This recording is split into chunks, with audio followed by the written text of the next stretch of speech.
how hard it was to wake up and return to his unhappy reality after a happy dream. For the umpteenth time, that was William's first thought upon awakening. How good it was there in the dream. The weather was clear. The sun was shining. He was walking arm in arm with Marion, young, beautiful, loved, and alive. And ahead ran a cheerful little girl, their daughter, running fast with her tanned, strong legs. Only the red sandals were glimpsed. "Natalie, don't run far away," shouted cheerfully to her daughter Marion, and the girl stopped, looked round, and William saw that she was an adult, not a little girl at all, grown up, beautiful, healthy, and happy. "And you catch up," shouted the grown-up Natalie, and ran on. Just then the alarm clock rang, breaking William out of this happy dream. He looked out the window. Of course, there was no sun there. It was the usual overcast autumn morning. Dawn had not yet come, though the night seemed to be over. It was drizzling a nasty rain. And of course no Marion was around either, because she was nowhere to be found.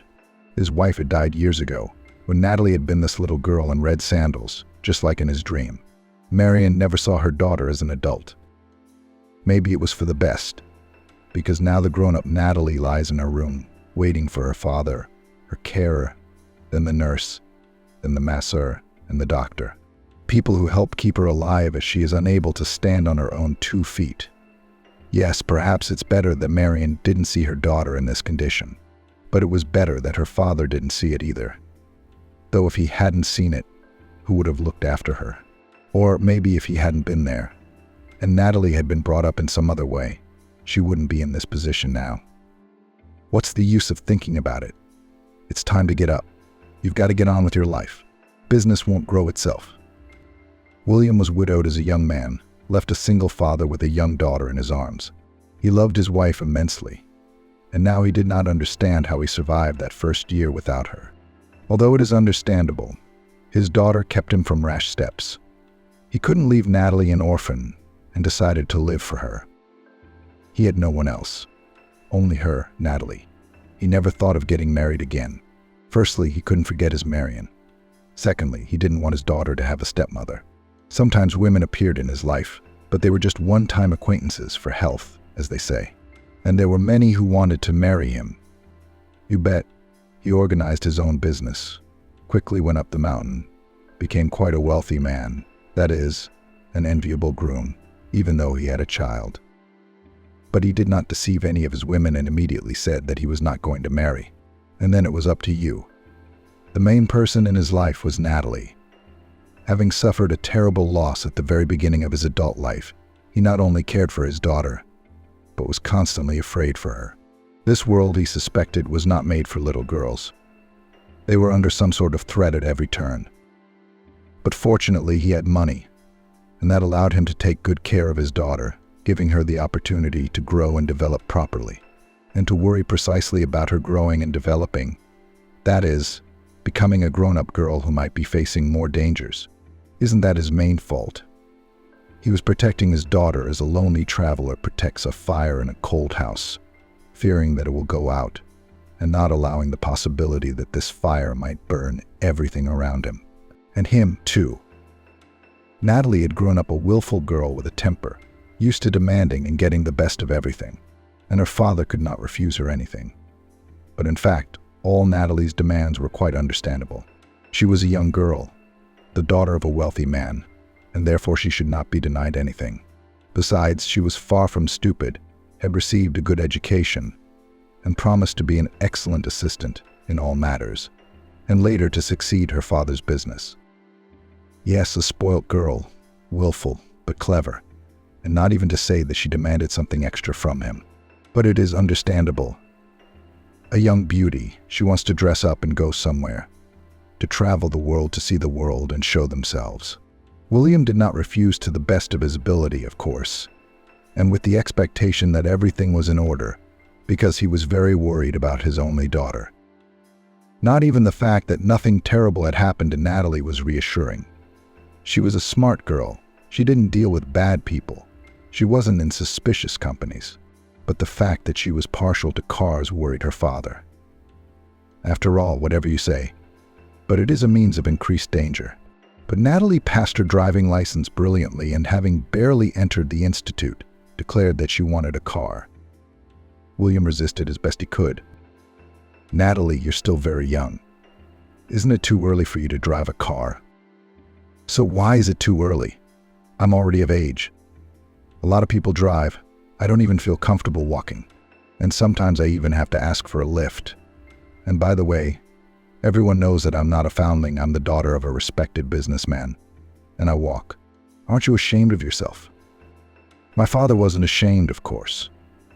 He was just scared. He was not accustomed to refuse his daughter anything. And he did not refuse her this time. True, at first he traveled with her himself, saw how she behaved on the road, but he made sure that it was perfect. Then her fiancé came along. And here, too, Natalie did not let her down. She found the guy most suitable for her. Michael was the son of Oliver, an old acquaintance of William's, and also a business partner. The young man was very positive, intelligent, working well in the firm, who showed himself with the best side. And the most valuable thing was that it was not their parents who brought them together. They found each other. They had love, Michael and Natalie. Neither father would ever insist that the children meet at their behest. William sighed quietly. He trusted the young man completely and would let his daughter go with him without any misgivings. His partner was happy about this union as well. "Yes, William, who would have thought it? We've been friends for so many years, and now we're going to be related to you. Has my daughter ever told me when they're planning the wedding? My son says he's ready now.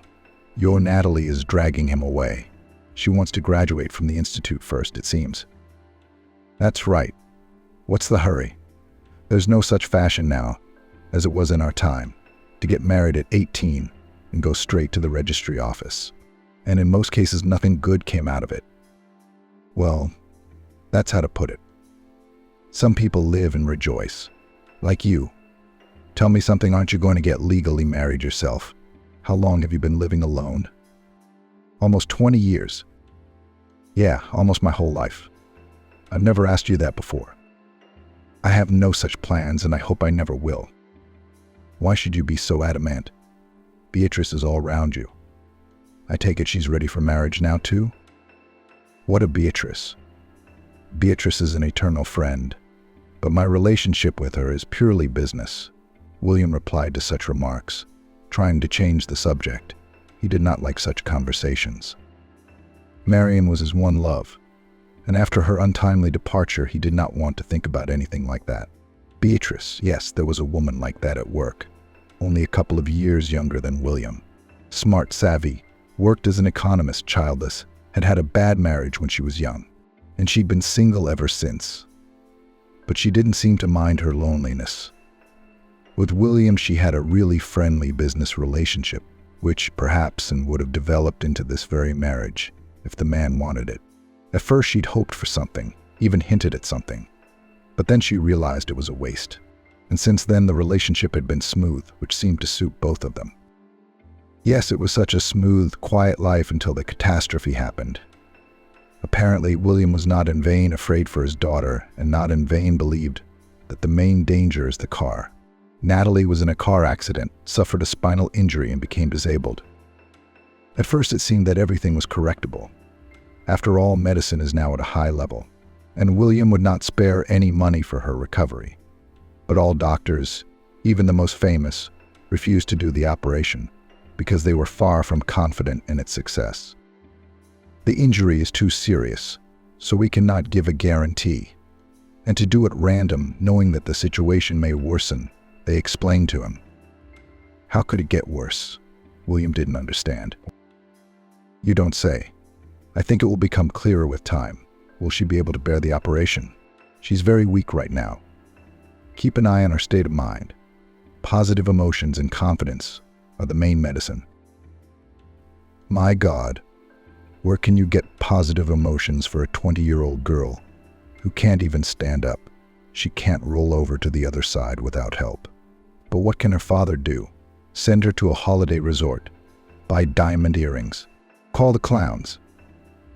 The thing is, she's been a mess since the accident, and there was no certainty of recovery, and I don't think she wanted to, either.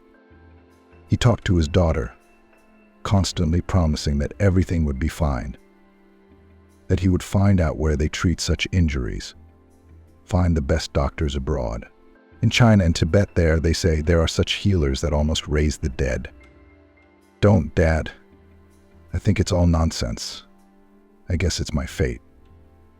Mom wasn't much older than me when she got sick and died.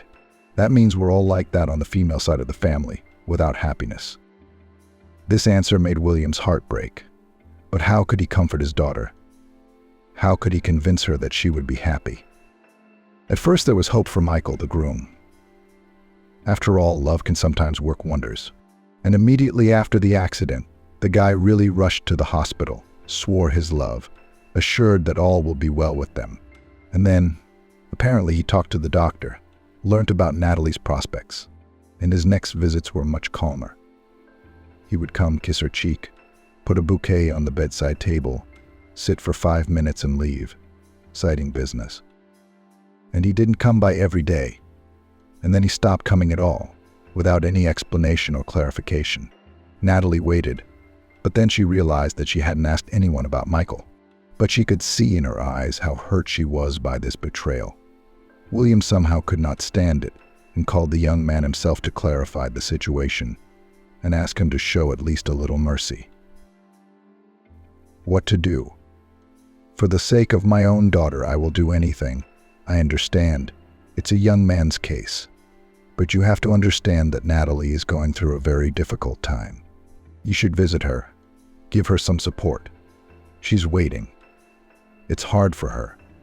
Isn't it hard for you to come round every other day for 5 minutes? William, it may not be difficult for me, but understand me. I have so much to do right now. You know that very well. My whole future life depends on every step I take. And as for visiting Natalie for no reason, you see, it's giving her false hope. It's tearing her heart out. She'll get used to it and forget after a while, Michael explained, showing his heartlessness. She can't forget anyone right now, you know. It's not like she has any other experiences, and all she has left is the memory that you loved her. What's it like now? Well, you imagine for yourself. No, I'm sorry, William. I don't want to imagine myself in that state. But I'm sure if I were in a similar position, I would find strength and not try to cling to someone else's life. You see, all this love and so on, it's all well and good when it's good. But now, well, as a matter of fact, what can I give her who is unhappy? The father understood everything and did not explain himself to his failed son-in-law anymore. He hung up the phone. The next day he met with his companion, Michael's father, and he was not in the best of spirits. He began to ask sympathetically about Natalie, as if something could have changed in one day. And William couldn't stand it. If things are bad with Natalie, bad. I don't know if it's going to get any better. Didn't your Michael tell you that I spoke to him yesterday? He asked irritably. No, he didn't say anything. About what? About Natalie, Oliver. What other topics could we possibly have in common? I asked him why it was that he had suddenly left his beloved, and he almost sent me away. I won't tell you the whole conversation, but the gist of it was, what do I need this cripple for now? Well, what can you do, William? I don't think that's what he said. Michael is suffering for it himself. But you see, he can't give up his life for your Natalie. I mean, it's not his fault what happened. That's right, it's nobody's fault. Thank you, Oliver, both you and Michael. Now I know exactly what to expect from you if anything happens to me or anyone else. And there's no help from anyone, not even a kind word. And with that he left the office, carefully closing the door. His partner realized that the relationship was ruined, but he was not particularly upset, realizing that relationships are relationships, but the main thing for them is business. Not upset, but offended. Tell me, Mercy, what's selfishness? I understand, for William, his daughter is the center of the universe. But for everyone else, the whole world has to live with their problems now. Yes, it's a shame about the girl. I'll grant you that. But what can we do to help? Both Michael and I are in some kind of effective help. We would never refuse money or something else. But it's not like Michael, a young lad, to live with a bedridden invalid. Oliver went about his business, trying to forget the unpleasant conversation.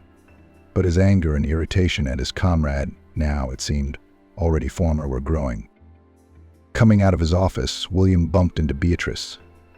They said hello, walking side by side down the corridor. "You're sorry, William, I overheard your conversation by accident," she began quietly. "I agree with you. It's a terrible thing to do." "How can it be like that?" "I just don't understand it. I was wondering if I should come round to your daughter's house, just for a womanly chat." "Thank you, Beatrice. I don't know if she'd want to chat. She doesn't even talk to me willingly." "Well, talking to a stranger can help and lighten things up a bit. Don't be surprised, please. I realize I'm no match for her, but there's always something for two women to talk about." "I don't know, try, but don't be offended if she refuses to talk." Natalie can be quite rude sometimes. William didn't really believe that anything would come out of his daughter talking to a grown woman, but he was still grateful to Beatrice for the suggestion. Of course, Beatrice didn't have children, but maybe some sort of female intuition existed, an instinct for motherhood. Or how do you know what's inside these women? And Beatrice did have considerable hopes for this conversation. She hoped that with Natalie's help she would finally get closer to William. She had liked him for a long time, and she'd noticed him as a potential husband candidate from the first day she'd met him. But from conversations in the office she learned that he was not going to marry. He was bringing up his daughter, pining for his early deceased wife, and there is no serious relationship with him. But to be friends and provide each other with various services, it is always welcome. They even had private meetings. But after it was over, William tidied himself up and instantly stopped being nice William and politely said, "You are marvelous, Beatrice, the most beautiful woman, but I hope that all this will remain between us and not lead into anything more serious." And what was she to do after such words except smile understandingly and say politely, "Of course, we're friends." She could cry later, alone with herself, but she could only take offense at fate. Beatrice understood perfectly well. Yes, she was a marvelous, the most beautiful woman, intelligent, beautiful, educated, experienced, but she was 40. And even the fact that she looks 5 or 7 years younger means nothing. It's like they used to say in one advert, looking good and feeling good are not the same thing. She felt like she was in her 40s. That's the point. And she was well aware that any experienced one was not worth freshness. Some 20-year-old fool who couldn't dress and behave decently was still 100 times better than her, simply because she was 20 years younger. So there wasn't much to hope for. Though on the other hand, William himself is not a boy either, and if he needed a young beauty, he would have found one long ago. And if that doesn't happen, then he doesn't really need anyone. At least not as long as he thinks he does. As long as he has his daughter, she's with him, but his daughter will get married. He'll be alone and realize that living with an intelligent, understanding woman is better than living alone, and much better than with a 20-year-old girl, from whom it is still unknown what can be expected. She had thought so until Natalie's accident. But now things might work out even better. That is, of course, if she could befriend the crippled girl. If she became necessary to her daughter, she might become necessary to her father. Beatrice was an intelligent woman, and she had her own thoughts on the matter. William had little hope that talking to a grown woman would have any effect on his daughter, but he'd agreed to the meeting. He hadn't warned Natalie. Beatrice had dropped by as if on business and then dropped in on his daughter to say hello and have a little chat. The girl had not been rude, nor had she asked to be left alone, although she had received the visitor rather coldly at first. However, she found some words that interested Natalie. They did talk a little, and William, who came in later, could not help noticing that his daughter, if not cheerful, at least a little more animated after this conversation, and that meant a great deal to him. Before Beatrice's visit, Natalie had often lain staring blankly at the wall. Now she asked him to help her into a chair and looked much more animated. "Are you feeling better today, Natalie?" William asked. "No. Why on earth would I feel better? I'm as well as usual," replied the daughter. But it was evident that even such a small, insignificant encounter had still had an effect on her. The next day, he told Beatrice about it. Honestly, I didn't think you'd be able to get your daughter to talk. But I guess I was wrong. You really did manage to wake her up a bit. Well, why wouldn't I? A girl needs new experiences. I think if you can beat her depression, everything else will come along. Maybe she'll even do without the operation. I don't really believe that. But you're right about the state of mind. Even the doctors say she needs new emotions, but there's nowhere to get them. Michael's clear, and so are all her ex-girlfriends. At first, one or the other popped in for a moment. But don't take offense at them, William. It's hard for young people, the more successful ones in general, to realize that there's anything in life but an endless celebration of life and hopes for the future. Do you know what I've thought of? It may seem crazy to you, but she could use an introduction to a new young man. Well, that's a bit much, in my opinion. I'm not talking about where I'm going to find a young man like that. You said it yourself. The successful have no interest in socializing with the sick. It doesn't have to be that way. From her old circle, you can find someone simpler.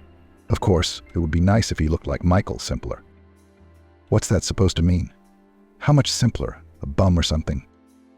Oh, William, it seems to you there are only millionaires and bums. Ordinary people just don't exist in your world, Beatrice said unhappily. But it doesn't have to be some marginalized person. Just an ordinary young man. It would be even easier to negotiate with such a one, to ask him to play the part of your daughter's friend. But you'd have to pay for it, of course. Do you think it would work? And then what am I supposed to do with this young man? That's something we'll see later. Although there probably won't be any later. You tell him straight away that he won't be needed for long, especially since he might not need him at all. We don't really know how Natalie will feel about all this, but I think it might help. At least I'd like it to, Beatrice said sincerely, and William had no reason not to believe her. William had found the guy who was suitable for the role of temporary boo for Natalie, by chance. He had gone into a supermarket and witnessed the guards arresting a modestly dressed young man who was trying to steal some change. Of course, no one thought to call the police on such an occasion. The young man could only face a small fine, and most likely, doubting his solvency, they would have just taught him a little lesson. But then William intervened. He resolutely approached the guard and asked, "What's going on?" "Just a thief being held up," he replied politely. "Did you steal something?" he asked the guard with a respectable look. And then he turned to the boy. "Aren't you ashamed of yourself, Michael?" William snapped at the lad. "Are you at it again? You let him go and I'll pay. What did he steal here? For such nonsense to disgrace himself. Let's get out of here." Taking the boy by the elbow, he dragged him out of the shop. The man was somewhat surprised at this help. "Thanks, of course," he muttered. "Only I'm not Michael. You've got me confused with someone else." "Yeah, I know, but it's not like I'm calling you son." "Oh, right, thanks, I'm gonna go. Maybe I'll give it to you guys later." The guy apparently wanted to get away from the strange man who continued to hold him by the elbow as quickly as possible. "Oh, wait, you can always get away. I want to offer you one job, not a difficult one, with good pay. Don't worry, it's not criminal or anything obscene. Do you have any spare time?" "As much as I like." "What do you have to do?" "Let me explain. So here's the deal, I'm going to make you look decent. Don't worry, at my own expense, of course. And you won't owe me anything for it. You just need to look decent. Can you behave yourself?" "That's without any of these antics. I always seem to act normal. No, I'm not a thief or anything. And I've never taken anything. It's just this moment today." "Okay. But you watch out. If we make a deal and I catch you doing something like that, you're out of here, no money. So all you have to do is look normal, act normal, and be good with a girl. Are you married? Do you have anyone?" "No, no one. What am I supposed to do with this girl?" "I'm telling you, no crime. Nothing scary is required of you. You just have to get to know the girl. She's my daughter. She was recently dumped by a scoundrel. She's very upset about it. And now I need a bloke like that to take her mind off her sad thoughts a little." Introducing the young man, William scrutinized his face and figure. It couldn't be said that the lad looked all that much like Michael. He was about the same age, height, similar figure, rather plain and regular facial features. But in fact, no great resemblance was needed. To make this guy look decent, he would have to spend a lot of money. But William had been prepared for that from the start. So, are you up for a job like this? It'll take about a week. If it takes longer, I'll pay you more. Well, if it's as you say, why not? Where am I supposed to meet this girl? Wait a minute. Let's meet me first. What's your name? It's not Michael, is it? Nicholas, actually. I'm William. If you agree, we'll start getting you cleaned up today. You'll have to pose as my workmate, my business partner. And as you realize, I'm not a loader. Nicholas's transformation began immediately. William took the guy to a beauty salon, then in an expensive boutique men's clothing. And a few hours after meeting, Nicholas looked in the mirror and did not recognize himself. Is that what he would look like if life had turned out differently? And his employer was very pleased with the fruits of his efforts. Nicholas now looked better than Michael. Well, you see, you're not worse than people. You're fit to be my daughter's mate. How are you? Are you happy? William asked the boy. Yes, not bad. Really, a man like a man. Only they paid a lot of money for all this, and they promised to pay for the job itself. Or are these things the payment? Don't worry, I'll pay you as agreed. And you can keep these clothes. Now let's sit down somewhere and discuss your next steps. At a nearby cafe table, William explained how the young man was to meet his daughter. I hope I don't have to regret trusting you with this. You're about to be convinced. I myself am going away for about a week, and I will give you the keys to my house, my own. That is, the servants and my daughter herself will be warned by phone that I have to go on an urgent business trip. And you are my business partner from another city who has nowhere to live, and he will stay with us for the time being. There's nothing strange about it. It's a common practice. You just go to the house and meet the landlady. You just go into, I don't know, pay your respects, explaining that you are the Nicholas my father warned me about, and that would be it. But it's a start. From then on, you'll get to know her and just socialize with her. Well, wow, stretched out the astonished lad. What am I supposed to talk to a complete stranger about?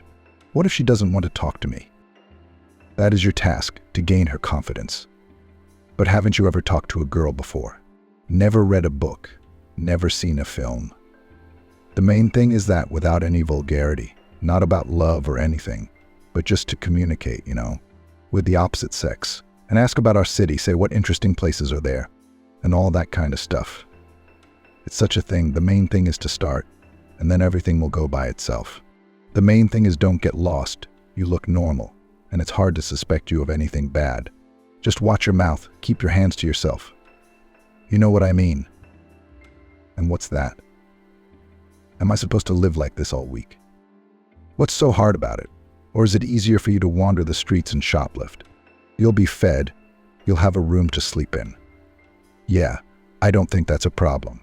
But I'm warning you, don't back out if you decide you're not happy and you just want to run away. And don't even think about it. Believe me, I have plenty of leverage to ruin your life significantly if you decide to do that to me or hurt my daughter in any way. Oh, really? No, I'm not going to do anything like that. It's just what makes me hesitate. I'm afraid she won't want to hang out with me. Why would she?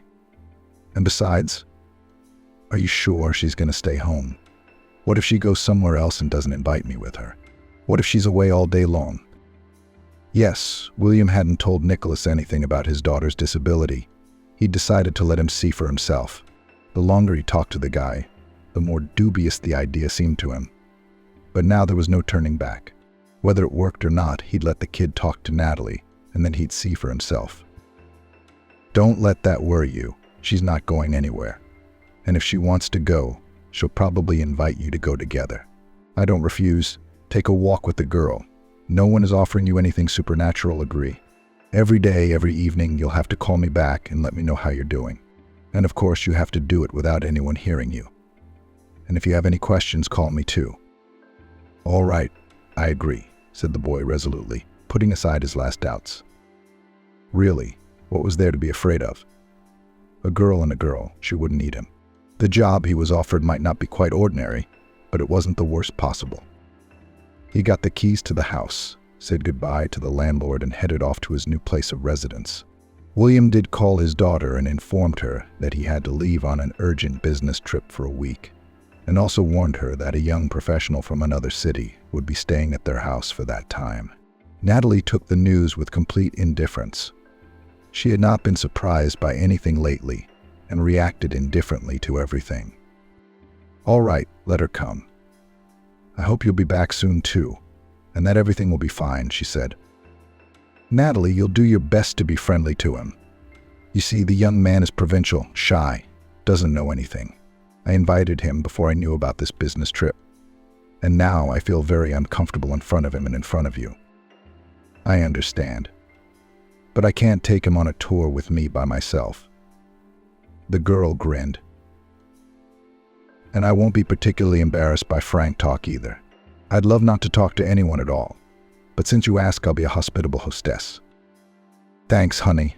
I knew you wouldn't let me down. I'll call the guard myself, but you give the housekeeper a heads up." He then rang Beatrice and told her how he had put her plan into action. "I don't think the kid's the worst. I think everything will be all right there. But anyway, I'm always in touch with my daughter and him." "That's great. I had no doubt it would be fine. So where are you going to hide yourself while your house is occupied by this Nicholas guy?" "Yeah, not in a basement, obviously. I'll get a room in a hotel somewhere and stay there." "What do you want with a hotel? Come to my place. It's much better at home. Besides, if you have any questions, we can discuss them in person instead of on the telephone," Beatrice suggested. There seemed to be nothing unusual in this. They had really been friends for a long time, and they were also close people, so William agreed to this option. Nicholas opened the door of a stranger's house with his key. On the way here, he wondered whether he had done the right thing by agreeing to such a task. While he had listened to his employer's explanations, everything had seemed right and orderly. But now he had doubts. Why should he open the door himself? Couldn't his daughter do it? But it was too late to retreat. The house was a rich one. Surprisingly, no one met him inside either, and no one asked him anything. "Aye, masters," he called out, trying to make his voice sound cheerful and cheerful and cheerful. Somewhere on the first floor there were some sounds that didn't sound like a voice or footsteps, but at least it was encouraging. "I've arrived. William warned me." It wasn't very pleasant talking to the void, but what could be done? Finally, a door opened somewhere, and a wheelchair rolled out onto the landing of the stairs, with a girl sitting in it. "Hello, are you Nicholas?" she asked grimly. "Yes, I'm looking for Natalie," her father said. Nicholas started to explain, not believing his eyes, to the young man, but she cut him short. "Yes, that's me. Come up." The girl, turning the pram round, took off for the room.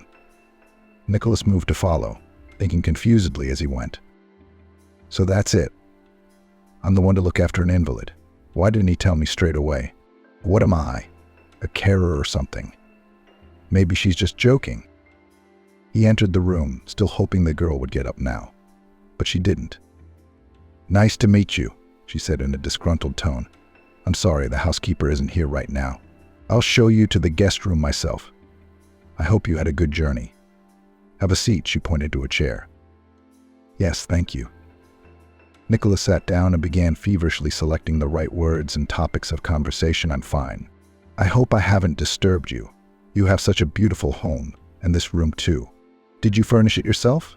You must be a designer?" "No," Natalie replied, a little surprised, looking around her room. I did, but I'm not a designer.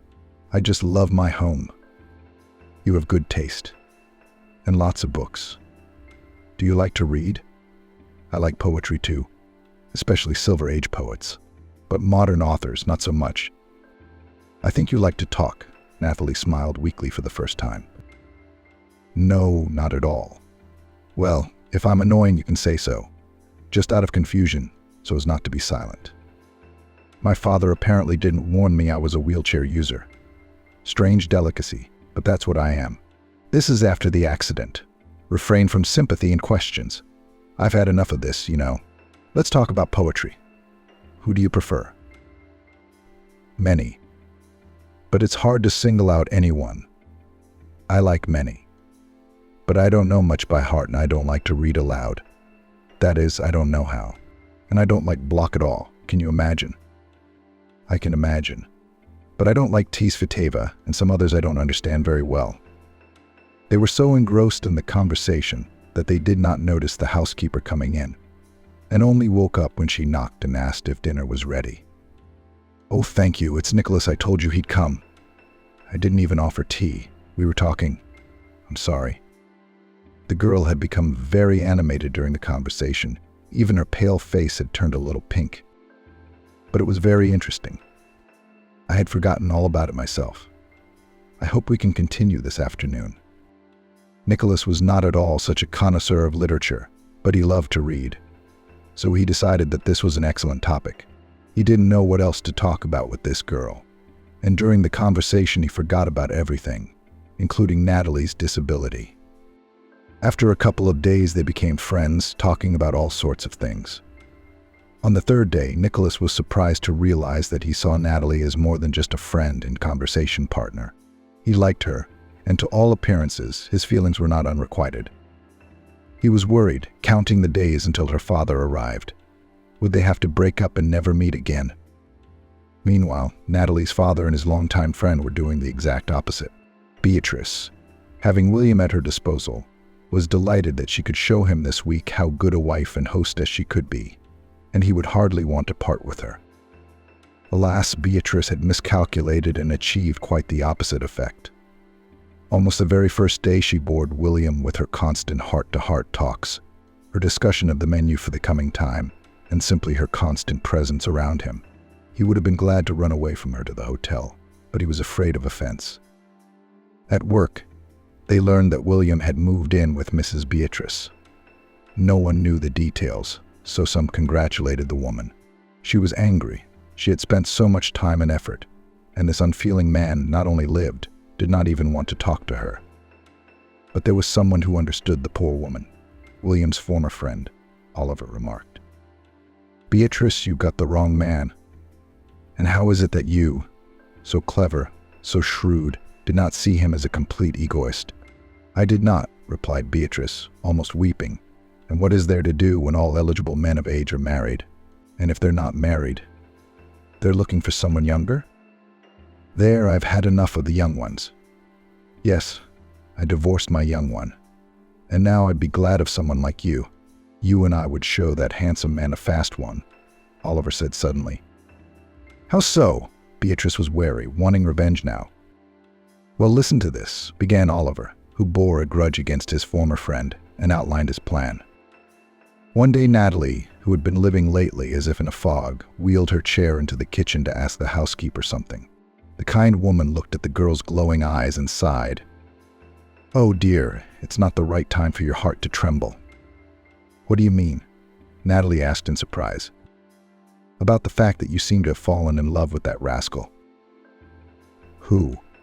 Why do you say that? The girl was confused. If you mean Nicholas, he's a decent man, works with Daddy. Girl, not with Daddy.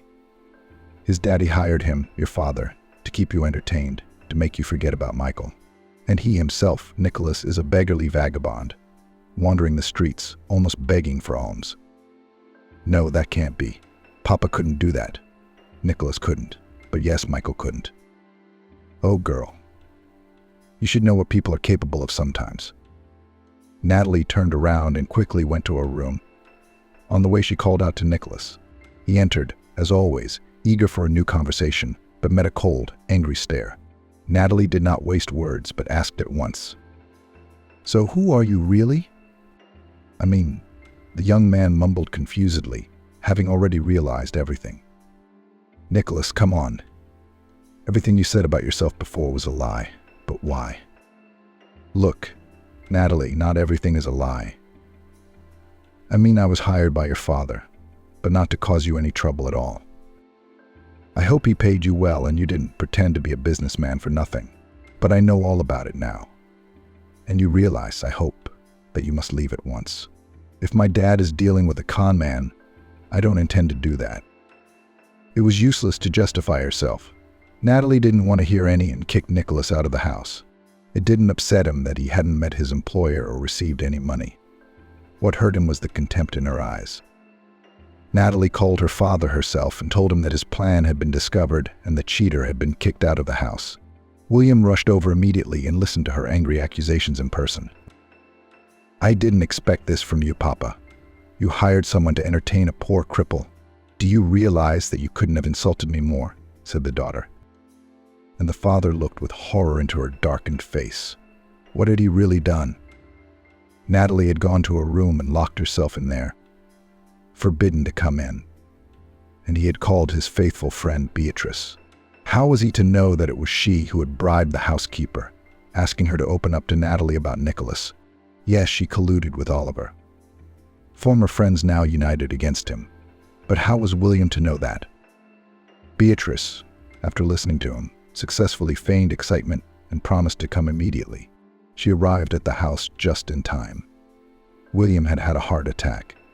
She called an ambulance and until the doctors arrived, as best she could, calmed her friend.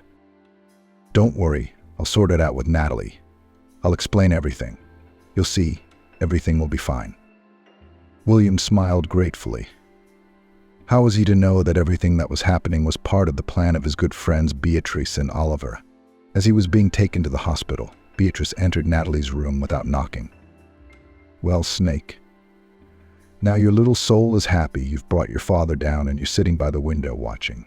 Do you realize what you've done? What do you mean, Beatrice? What have I done?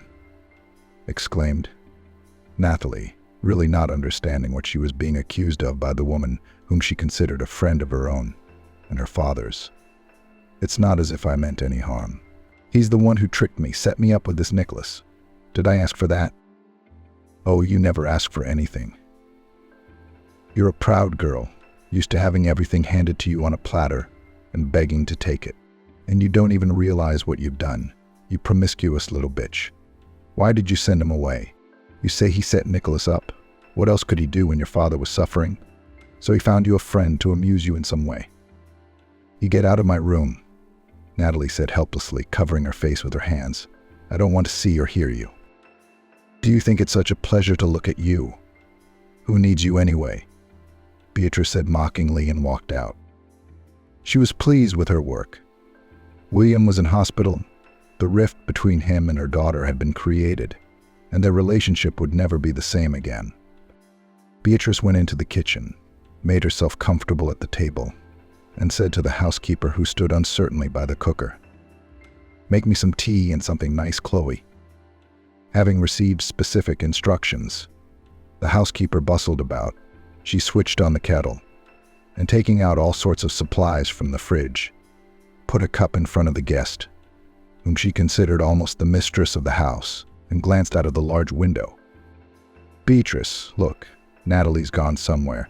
She's going somewhere fast, right into the street. Oh, perhaps I should run to catch up with her." But Beatrice did not even move, and, to reassure the housekeeper, only waved her hand. "Going, you say? All right, let her ride. Let her breathe the air. What's the use of running after her? She won't go far anyway. So what about it? Where will she go, poor thing? She can't do anything on her own. She doesn't know anything." Chloe knew Natalie from childhood and loved her. That's why her concern was quite sincere. But she didn't know what to do. She wasn't used to doing anything without clear instructions. "Calm down, Chloe. Nothing will happen to her. She's a smart girl. She'll go. She'll come back," Beatrice reassured her. "It's all right with her. That's not what you need to think about now. I'll have a cup of tea and call and see what's the matter with William." She was in no hurry to call, rightly thinking that if it was anything serious, the clinic would call her. But there were no calls. Beatrice, having rested, headed for her room. The first thing she had to do was to call Lover, to let him know that everything was going according to plan. And if things continued like this, the marriage would go ahead after all. After all, Oliver was even more favorable than that simpleton William with his handicapped daughter. Of course, he also has a son, but he's a grown-up boy, healthy and quite independent. After talking to Oliver, Beatrice called the hospital to find out William's condition. They said that the main problem was probably not his heart, but that he had been poisoned by something, and it's clearly not food poisoning. Apparently some medication that has affected his heart function. Do you know what he's been taking lately? I have no idea. He didn't like medication at all, though he might have been taking something, and I just don't know about it. And I don't think anyone knows either, Beatrice replied, wondering if there was anything useful to be learned from the situation. Meanwhile, Natalie was hurrying towards the river. Her soul was dark and despairing. She realized that she was all alone and had no idea what to do. There was nothing to live for. Beatrice's cruel words had hit the mark. What was there to live for? She was just a helpless invalid who was nothing but trouble for everyone. But while she was still an invalid, she was still a young woman, and there was no telling when she would leave this world. And since this is the case, we need to speed up the process, and everyone will be relieved. She was saved from this irreparable step by someone who was worse off than she was. A stray puppy who wandered by the river and whimpered like a little child. Natalie's heart squeezed with sympathy for the helpless creature. She beckoned to him, took him in her arms, and realized that now she had someone to live for and care for. "Don't cry, little one. We'll go home now, and everything will be all right. You will live with me," she said to the doggy and turned towards home. But she was not destined to reach it without adventure. It was already getting dark outside, and there were fewer and fewer people. And in one of the deserted alleys, the wheelchair was blocked by some robbers. They noticed an expensive smartphone in the girl's hands, and the wheelchair was very expensive. So the bandits had every chance to get rich. Perhaps they would have been able to fulfill their wish, but then Nicholas stood in Natalie's defense. He had come to this place by chance. Nicholas wondered why he'd been drawn there so persistently. Then he saw the bullies picking on Natalie. He came to help, and the three of them and the puppy returned home safely. On the way, they had an explanation of their feelings. Nicholas explained how he had ended up in her house. Natalie apologized for kicking him out. They caught Beatrice busily tending to her father's study, trying to open his safe. Natalie ordered her out of the house. As she left, a vial of pills, which as it turned out she had tried to poison William with, fell out of her pocket. Then Natalie called her father for the first time in days, apologizing for her rudeness and thanking him for introducing her to Nicholas. Soon William was discharged, but the daughter still decided to have surgery. "There's no way it's not going to help me at all. I'm prepared for the fact that I won't be completely healthy, but at least I have to get up on crutches." Beatrice and Oliver came under investigation, and then it came out that the woman had reason to hate William.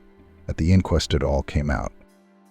"Why, you don't even remember my brother Tom. He worked for you and you kicked him out over some nonsense. He ended up drinking and dying, but I'd forgive you even that if you married me. But you just used me." She screamed hysterically in the face of her former lover at the confrontation, but William was no longer interested. His daughter had survived the operation well and had a chance of recovery.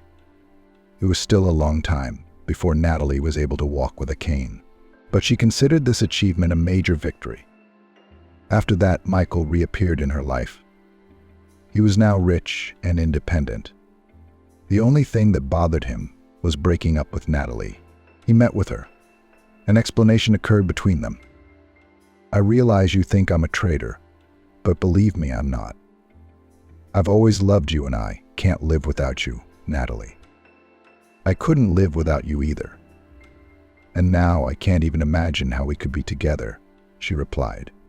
But there was no confidence or firmness in her voice. That pleased Michael, but it killed Nicholas, who had witnessed the conversation by chance. He realized that Natalie's feelings for him were only due to her helplessness and weakness.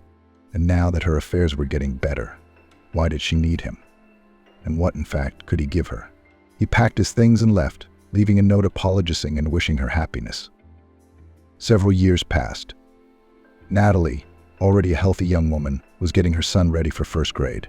For the umpteenth time, she looked at his face and marveled at how much the boy resembled his father, becoming an eternal reproach to her. Her marriage to Michael had been an unhappy one. They had been talking about divorce for a long time, and more often Natalie thought of the man who had truly loved her. And then, at the school assembly, she saw the gym teacher and froze. It was Nicholas. But how could this have happened? He, too, recognized her and continued to love her. And so, when the children were separated from their classes, he approached Natalie. "Are you all right now? I see." "Yes," she said. "I'm glad you've managed to rebuild your life. That's thanks to your father. He helped me get my papers done and did a job too. And I already got into the Physical Education Institute on my own." "Congratulations. And you have a family?" "No, I'm alone. I see you and Michael have a son." "That's your son, Nicholas. Can't you see that? And Michael and I are splitting up. I realize none of this matters to you anymore." It was a long time before they were able to get back together. Their son was already finishing first grade when Natalie and Nicholas asked William to bless their marriage. At her mother-in-law's anniversary party, Ashley saw her husband disappear somewhere, and when she mistook the door for a door, she accidentally overheard. Ashley held a thick, glossy piece of cardboard with a beautiful, ornate script on it.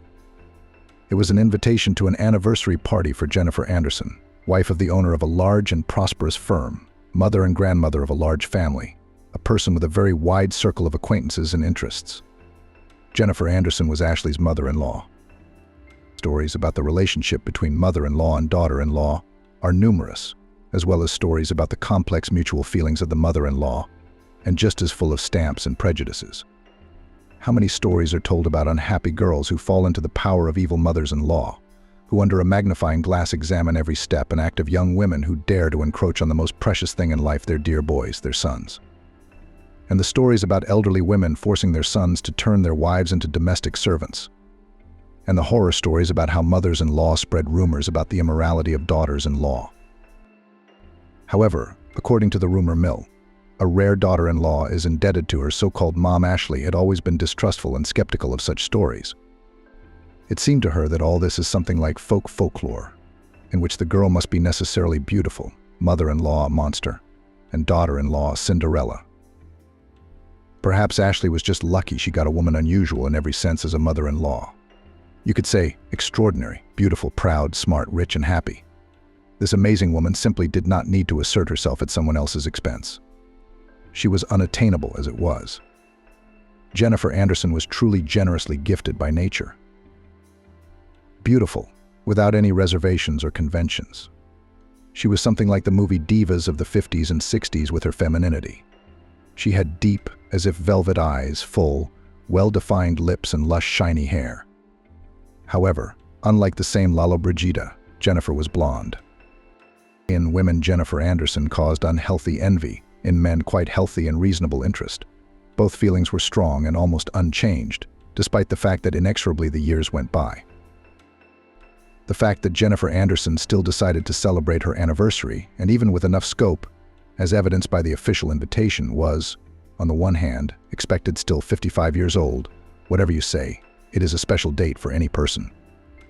And the peculiar magic of the fact that more than half a century has already been lived has an effect on anyone, even the most hardened opponent of celebrating any events in one's life. On the other hand, Ashley knew well how Jennifer Anderson desperately resisted the persistent attempts of relatives, and especially the head of the family, loving husband John Smith, to organize a holiday. Do I really have to remind everyone once again how old I am? And to do it with loud music, fireworks, and in front of a crowd of people, she muttered. Speaking of old age. The woman was certainly being a little flirtatious. She looked not just good for her age, but great. She was in excellent physical shape, and her finances did not limit her at all. So no one, including the Jubilee herself, had any doubts that her so-called old age was a very conditional concept. But John Smith begged her, affectionately calling his wife a pet nickname which he gave her many years ago, when they 20-year-old students just married and began their long, difficult, very different, but still happy family life. Well, let's have at least a small party for 100 people, no more. Seeing the horror in his wife's eyes, he shrugged his shoulders and hurriedly muttered. Well, how? Well, look at this. Children, grandchildren, James and Robert with all theirs. Anthony, Emily, if they fly in, of course. That's 13 people.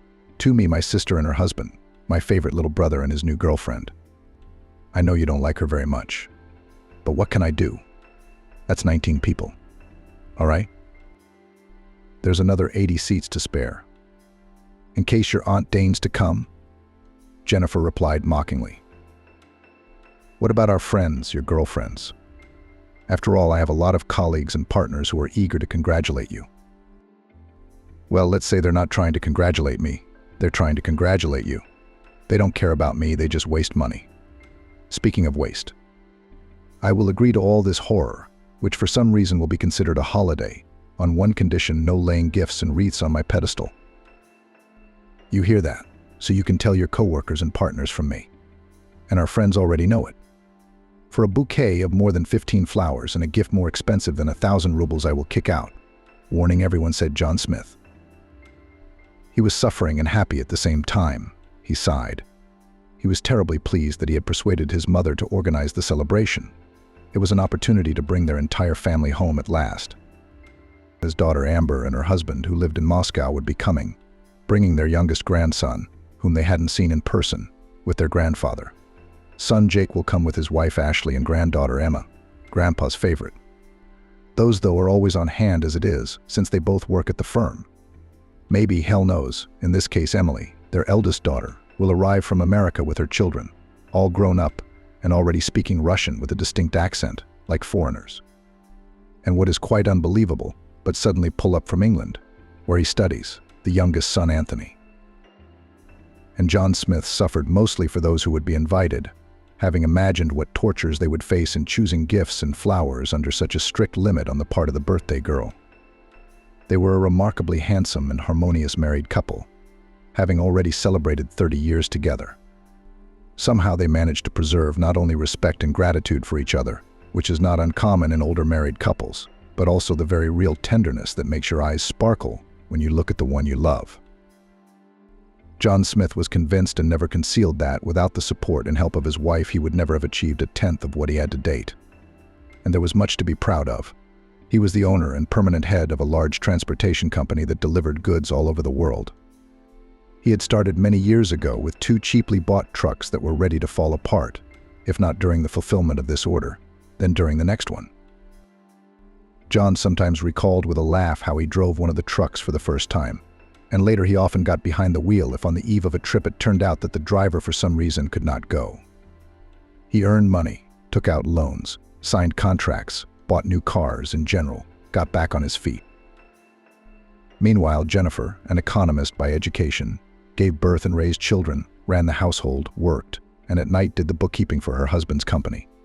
She was always there for me, and when everything was fine, and when it seemed that it could not be worse. In the mid-90s, the first serious money and opportunities appeared. Unfortunately, big money always comes with big problems. When John Smith was accused of concealing income and non-payment of taxes, and even arrested, Jennifer Anderson personally learned the difference between the CPD and the CISO, addresses of police departments, prosecutors, lawyers' offices, all those institutions whose thresholds she beat back in search of justice. In their case, justice did prevail. Thanks in large part to Jennifer's persistence and desperate determination, and the evidence she provided to the court in the form of financial documents. John was released with all charges dropped. But those terrifying few weeks neither he nor Jennifer will be able to forget for the rest of their lives. Jennifer got me out, John recounted with conviction. Without her, I would have ended up in jail, no doubt about it. And I'd be in jail for the full program. Or maybe I would have gone crazy even sooner. I was having stomach problems at the time, as it turned out. So Jennifer took a bus across town every day to bring me boiled meatballs. So I'm sitting there one day complaining about everything and myself. And most importantly, there's no hope. I've already given up. So I open the container with food. And there is the word "hang in there" and a heart made of peas. I almost broke my head. I'm thinking, why are you so weak? She's out there fighting like a fish against the ice with 3 kids in her arms. She's saving you. And you're a big, strong man giving up. It took my heart so much that I cried. And the guards then spent about an hour looking for some substances that supposedly cheered me up. When the case was resolved, Emily was fully immersed in the company's finances. Despite the serious turnover, money was still desperately short. The five of them continued to live in a modest two-bedroom apartment, drive used foreign cars, and dress in thrift stores. Abnormal, the wives of the so-called new Russians said about Jennifer without holding back their irritation. No, have you seen what she wears, although with her data, of course. For them it was almost unthinkable to recognize that Jennifer is not dressed in branded things, fabulously priced, an inexpensive but elegant suit, which sat perfectly on her figure, which has not suffered in any way from the birth of 4 children. She looked great. In other words, her data was recognized even by silicone beauties, over which it seemed time and stress had no power. Because of her husband, who for many years walked around in old jeans and tattered sneakers, she made a real dandy. "John, you're the head of the company, not a truck yard loader," she rebuked. "How do you walk like that? Your stomach's out. What are you hanging out there? You basically have nothing there. No, that tie doesn't suit you at all. You should wear a plaid shirt and a gray suit. Now I can talk to you more or less." As a result of her years of effort, John Smith, naturally stately, broad-shouldered, and with correct facial features, turned into a man who was followed with interested looks by ladies of all ages, social status, and professions. "Here, you've made trouble for yourself," Jennifer laughed. How to save such a handsome man, I cannot think. For John, however, there were no other women in the world. She was the only one, his Jennifer, the center of his universe, the love of his life. Family was a source of well-deserved pride for John Smith.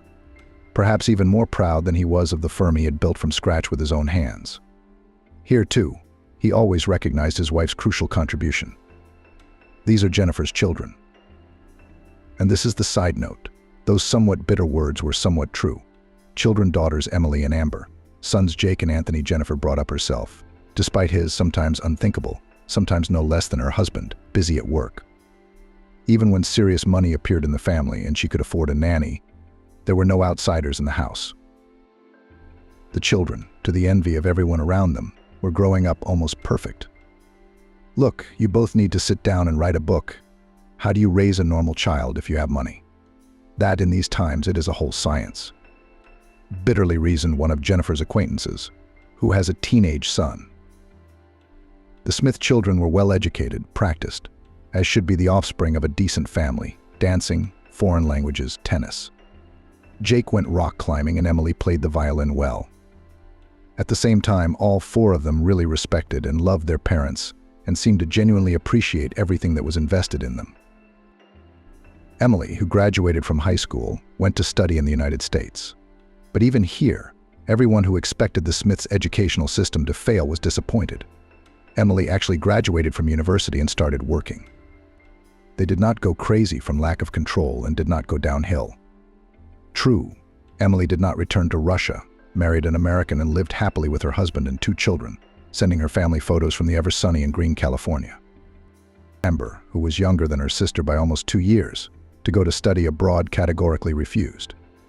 She was a quiet, homely girl, the best, as they jokingly called her in the family.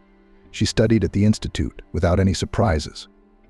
She married a guy she knew from childhood, the son of one of the longtime clients of her father's firm.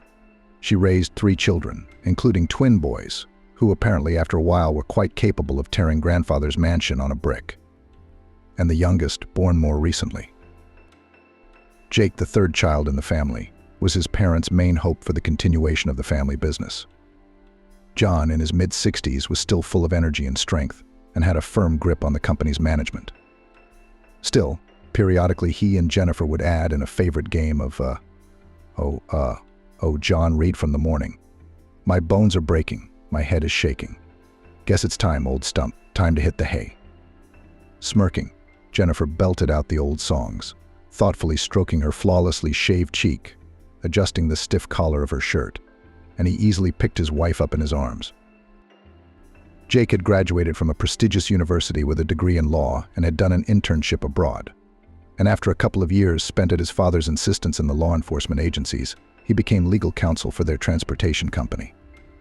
To the amazement of those around him who had expected Jake to move up the ladder quickly, he had been sitting for 3 years in the rank and file position of in-house counsel, doing contract work. As if looking out for his son, deciding something extremely important to himself, his family, and the company. Jennifer, used to trusting her husband implicitly to evaluate people and their usefulness to the company, only raised her eyebrows in surprise. "He's not pulling his weight," John began with his spouse. "Well, not at all from the word go. Well, to draw up a contract, to check the legal framework, that's no problem. But there's no spark of interest in Jake, no thirst for business." Jake seemed satisfied with this state of affairs. He went to work faithfully, fiddled with paperwork, and sometimes went on business trips. And he didn't seem to mind the fact that even his own wife, Ashley, had long since become much more authoritative in business than he was. They had a daughter, Mary, whom the grandfather, as the only granddaughter among his boy grandchildren, loved in a special way. Anthony, the second son of the Andersons, was the youngest and last child in the family. As they jokingly called his parents, not by chance, not by accident, but announced in public that she will not give birth again. Jennifer just a few days later realized that they clearly overdid it with their categorical statement. "So what are we going to do?" she asked the head of the family. "Like what?" "Give birth, of course, not realizing what there is to discuss here," John declared. "I mean, you and I are in our 5th decade. People will say, 'Crazy in your old age,'" Jennifer laughed. "I don't care. I want a son. Or a daughter, or 2, the young father broke off again. The baby was born, like all the other children, healthy and active. On top of that, he was clearly the most handsome and talented of the 4. Apparently, Anthony was born specifically to finish the envious Anderson family. The guy was easy to learn, showing brilliant results, great swimmer, easily and casually chattered in 2 languages, and could do it almost simultaneously. He was as tall as his father, but his mother's refined, muted, as if slightly covered beauty was clearly visible in him. Of the 4 of them, he probably took the most from his parents.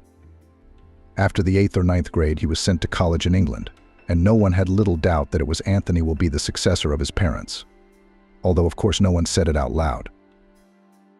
With the birth of Anthony in a friendly family suddenly appeared an unexpected problem. Jake disliked the baby. If teenage girls perceived the appearance of the baby with great delight, Jake was not to Jake's liking. "What do you need him for?" "To replace me," Jake whispered to his mother, swallowing angry tears. "Jake, my darling, what are you saying? How can Anthony replace you? You're a big boy, and you say such stupid things." Jennifer hugged her son fearfully. "You and I are spoiled," she reasoned in the evening, putting John's dinner on a plate. "We're used to everything going smoothly for us. So now I don't even know what to do." "Do nothing, John," the chief and family caretaker said authoritatively. "He'll get over it. He'll get used to it eventually."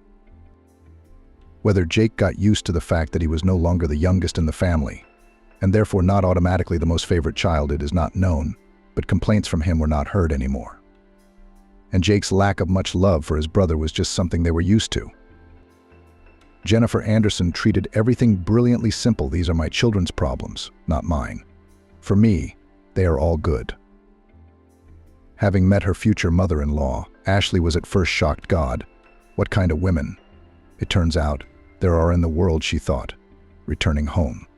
She thought when she got home. Then, as she got to know her better, she was no longer afraid of her fantastic power.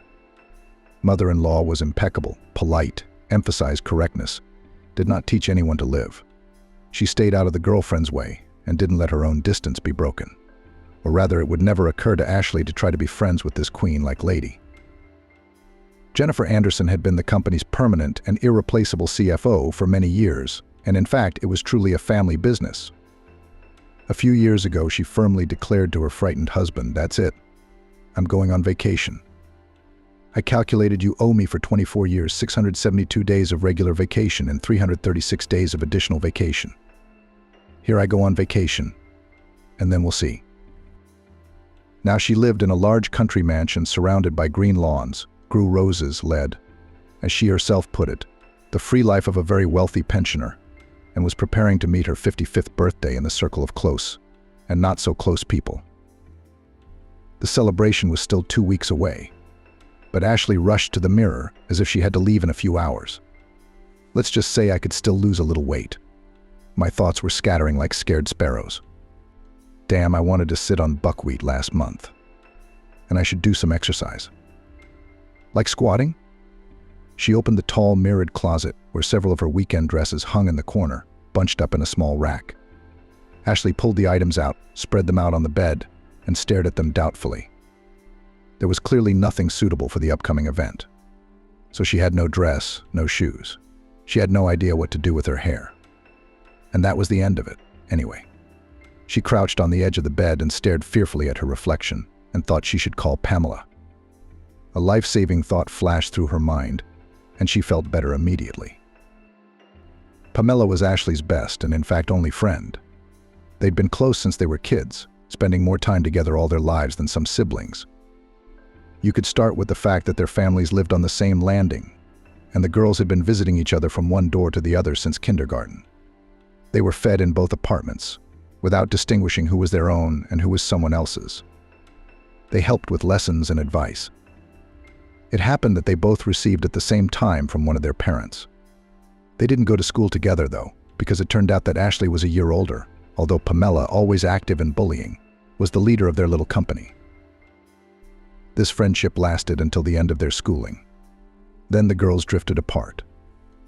Ashley went to law school, and Pamela, saying that papers for a living she will not earn anyway, swung to hairdresser-stylist courses. In vain that our poodle 10 years sheared and hairstyles was, she laughed, explaining to her friend the unexpected choice of profession. Jokes, jokes, jokes, but with the choice of her life's work, Pamela was not mistaken. It really became the very thing she did with understanding, pleasure, and interest, and, as a consequence, with excellent results. Possessing a kind of natural instinct and imagination, she unmistakably decided what the client needed and what the client wanted herself. Pamela was only secondarily interested in the client. Decisively flicking scissors, she in the blink of an eye changed the next visitor not only appearance but sometimes her whole life. Getting my hair cut and colored has been the dream of dozens, if not hundreds of women, Pamela said when Ashley said, laughing, that she had been offered money for her cell phone number. I'm not just cutting your hair, I'm selling people happiness. Pamela laughed. Ashley, what are you doing? Are you flying? You did, didn't you? Well, I had this girl come to me yesterday. A face like a horse's, long, big forehead, hair like bags on her shoulders. She sits down in front of me and says, trim the ends. Can you imagine? So I did. I cut half her head into bangs and the rest of it to her shoulders. She blinked, and it was a miracle. It scared me. You were scared? Ashley asked incredulously. Imagine, I thought, this is going to be a huge scandal, but I was right. I clicked, and it was the normal length. She was instantly beautiful. I shielded her from our receptionist. I asked her what, and she said happy. Ashley knew from her own experience that after a successful visit to the hairdresser's shop, one can really become much happier. She herself naturally had what Pamela called the perfect scout look. You're impossible to remember, she said. No offense, okay? It's like you're invisible. I mean, there's me, there's no me, it's the same. Not like that, Pamela said angrily. You're there, but you don't stand out at all. You're like a shadow, for God's sake. And you're my personal embarrassment. I'm itching to clean up my act. Oh, Ashley, 3 hours of work, and you won't even recognize yourself. That's the point. She laughed. I'd really like to recognize myself. You're a boring person. Pamela waved her hand and gave Ashley the usual array of treatments, a dye job and light hair ministrations. I wish you'd learned something good from your mother-in-law. I saw your Jennifer the other day. That's what I call a firebird. After X-raying their manipulations, Ashley looked at herself in the mirror and realized she was happy about the salesman. Pamela is hardly exaggerating. When Ashley explained to Pamela that the firebird had an anniversary coming up and would like to look more decent, she almost smashed her phone out of emotion. How lucky are you that you even thought to call me? She shouted into the phone. I do not need to come to you. I already know that you have nothing suitable for such an occasion. What about it? Is that my gold dress? Ashley asked pitifully. But it's not gold, it's brown. And you look like a wooden potato in it, said Pamela sternly. My God, you're going to a gala for one of the most stylish aunts in town. You can at least listen to understanding people now. A few days later, Ashley was almost ready, and once again she was convinced that Pamela knew what she was doing. "Don't you dare get thin or fat," she ordered. "I'll be there the day before to color her head. I have a few more clients from your beau monde." The organization of the anniversary party exceeded all expectations. A huge striped awning was stretched over the emerald lawn, under which the guests walked between the light tables with snacks. The ubiquitous, slender, over-the-knee waiters with trays of drinks were there at the thought of a drink. The light music didn't interfere with the conversation at all. Jake and Ashley and Mary arrived before most of the guests. As members of the family, they had to take part in welcoming the new arrivals. 3-year-old Mary, however, quickly dismissed her mother's instructions and, with her grandfather's full support, rushed to meet her cousins, the children of Emily's eldest daughter, who had flown in from Miami. Jake vanished, and Ashley found herself in front of her mother-in-law. "Hello, Ashley." The mother-in-law greeted her daughter-in-law with a regal nod. "Come sit with me and watch our guests ruin the lawn with their stilettos. I told John it wasn't a good idea for the girl or the lawn. Now he's going to have to deal with it." Ashley sat happily next to Jennifer Anderson. She took small sips of her favorite cocktail and looked around for familiar faces. There were an unusually large number of people, mostly strangers. It took her a long time to finally discern among them those she knew. Except, as always, the magnificent patriarch of the John Smith family. She saw Amber at once, surrounded by her rambunctious offspring, whom she was carefully trying to quiet, for the boys had received strong support in the person of Mary's cousin. Watching anxiously as Mary tried to drag one of the brothers between the legs of a chair, Ashley suddenly heard. "It was a bad idea to bring the kids here, wasn't it?" Jennifer Anderson looked sternly at Ashley, who suddenly felt like a delinquent schoolgirl. "We'll get home," she decided sullenly to herself. And then she heard the infectious laughter of the Jubilee. "Ears. Yes, I'm joking," she said, having laughed off. "For me, so disperse all this motley exhibition of fabrics, leave one little girl and frolic to their heart's content. That would be a jubilee." She spoke to one of the guests, and Ashley continued to look around at the crowd. Apparently, neither Emily and the kids nor Anthony could make it her mother-in-law read Ashley's mind. "Anthony is in the middle of a semester, and I told Emily not to come. Let her teach my grandchildren English first." She was an amazing woman. Once again, Ashley was admired. How did I end up in this family? Ashley was born into a family that was far removed from anything that currently surrounded her. From birth, she'd lived in a simple paneled 5-story building, where her neighbors wished her good health when she sneezed. The house was old, with benches by the porches and watchful grandmothers who knew everything. Ashley's father, Ben, had been a factory engineer all his life. He was an incredibly calm and kind man. Ben tried to do everything the right way and thoughtfully. However, he made the mistake of marrying Margaret.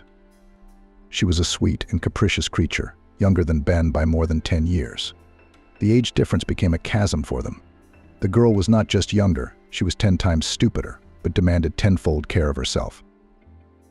Having given birth to a daughter by accident rather than consciously, Margaret quickly realized that she did not want to do motherhood. The girl's de facto mother became Ben. Margaret quietly disappeared from their lives. Ashley was too young to pay attention. Ben, of course, noticed his wife's disappearance, but there was no time to wonder. The grandmothers on the benches only shook their heads as they watched him run from the nursery with his baby in his arms, laden with bags. Ben learned to make milk porridge and fry pancakes. He cringed when Ashley was sick and seemed to be 100 times over himself with her. He helped with classes. If the engineer had no problems with math and physics, the rules of the Russian language stumped him. So he spent nights studying his daughter's textbook, trying to understand phonetics and punctuation. He attended parent-teacher conferences, blushing under the gazes of young mothers and a sympathetic classroom teacher. He learned to wash colored and white laundry separately, to forbid unsafe hairstyles, and to darn the tights that were quickly tearing on Ashley. As Ashley grew older, she realized the difference in her family. There were many incomplete families with single mothers, but she was the only one with a single father. Ashley found this offensive. "I don't care. They're all stupid," her loyal friend Pamela would say from the stairwell. But Ashley couldn't just let it go. "He's not a loner, he has me," she thought stubbornly. One evening, she sat across from her father and placed a chessboard between them. He looked at his daughter in surprise. I want you to teach me how to play, the 8-year-old girl said firmly. They played chess, checkers, bingo, and other games. They skied and skated, read books, listened to vinyl records on an old record player, made borscht, and then had fun cleaning the kitchen. And Ben had never been a single father. She was never an abandoned child. They had each other and were happy. After high school, Ashley went to university law school. She did well in her studies. At the defense of diplomas, there were representatives of companies looking for promising young staff. After the defense, a handsome young man in a great suit approached her and, holding out his business card, politely said, "Interesting work, Ashley. I'm referring to your topic, transportation security. It's close to us. If you need a job, come in for an interview. We'd be happy to. We don't have any openings right now, but we'll put you on the talent pool." Ashley twirled the business card in her hands and sighed happily. Well, there was already an invitation to work, but at least there was interest in her modest, unimportant person, but only to know who invites. She ran to her native department to the teacher who supervised her thesis project. He was a very experienced man and seemed to know all the firms in the city. "John Smith, please advise me." She looked at the business card, apparently somewhere for an interview. "Should I go?" "What do you think? Vega Transportation Company." "Oh, you're in luck. Congratulations. It's a great company. The owner's an interesting guy, a nugget from the 90s, so to speak. You know, the kind of guy who does everything himself. And the most amazing thing is that he never even went to jail." John Smith was expressively silent. "Well, although as far as I know, they tried to sit him down. Anyway, you should go." "I will," Ashley said. The first visit to the Vega office had stunned Ashley. It was like something she'd seen many times in American movies, a huge light-colored building with glass walls that seemed to be divided into offices and areas. In reality, everyone worked in one spacious room. Ashley realized later that the division into departments, services, and levels of management was done in stages, and the higher the floor, the higher the level of those working on it. The legal department, where she could get to work if she was lucky, was almost on Olympus on the 7th floor of the office building. "Who's on the 8th?" she asked, counting by the buttons on the elevator. "There are only 8 floors." Management, the clerk who was escorting her to the interview site, awe-inspiringly informed her, heads of service, deputies, and Jennifer Anderson herself. The last name itself was pronounced with such reverence that Ashley couldn't stand it and laughed. The guy looked at her sternly and perplexed, waved his hand toward the open door, and muttered, "Wait, there now will come from the personnel department," and ran down the corridor, with his whole figure expressing his firm intention to work long and diligently to someday still get the great honor and step at least briefly on the sacred tiles of the 8th floor. She walked into the empty office and sat down at the large conference table. Obviously, she should have waited. Someone walked past the office, came back, and peered into the office. "Hello, are you expecting someone?" A pleasant, low male voice brought her out of her reverie. On the threshold of the office stood a tall, broad-shouldered man. Gray hair, noticeable deep wrinkles, and hands gave away his age, obviously well over 50. But his head posture, and the sense of vigor that radiated from him seemed to refute the information about his age. The suit the man was wearing was a bit old-fashioned in style, but fit the statuesque figure magnificently. What a man, Ashley thought with involuntary admiration. "Mademoiselle, I beg your pardon, but I asked you a question," she heard. The man stood at the table with his hands behind his back and looked at her sternly. "Excuse me, I've been thinking," Ashley said. "About what?" I wondered. "Your suit," she blurted. "About what?" The look of amazement on his face.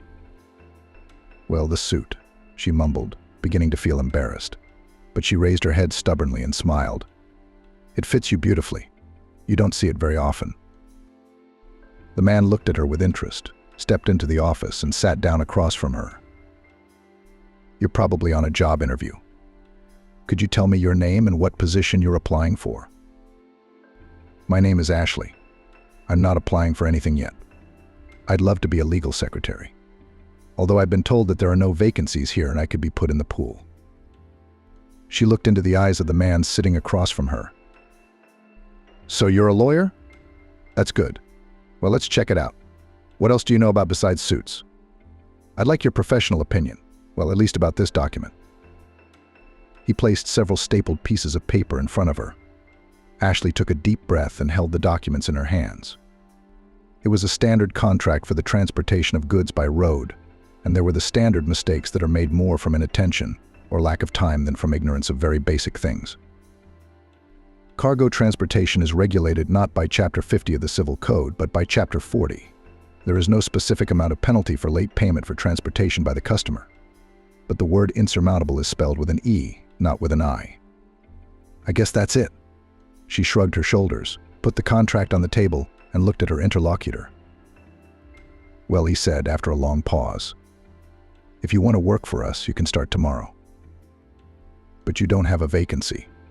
Ashley wondered. You know, I have a feeling there will be, he said as he quickly wrote something down on a small sheet of paper. Take this and go straight down the hall. That's where the personnel office is located. Ask for the manager and give him this. He handed Ashley something that looked like a note, which consisted of a few words and ended with a pretty clipping and a signature. Are you the supervisor? She couldn't resist looking at the confident posture.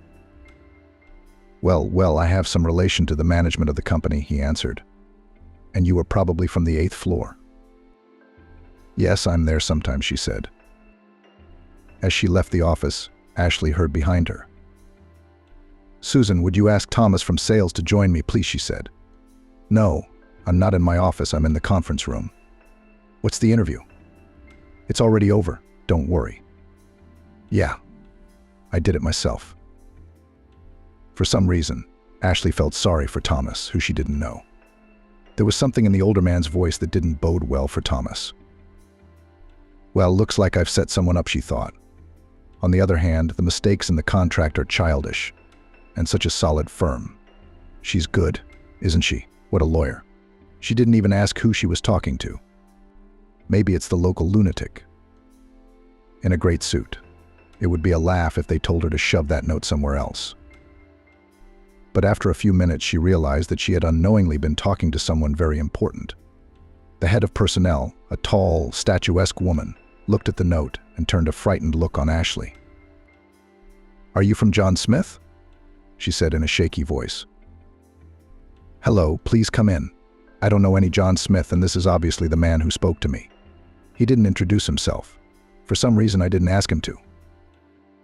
Oh, come on. You spoke to Mr. Smith himself? We don't even know that.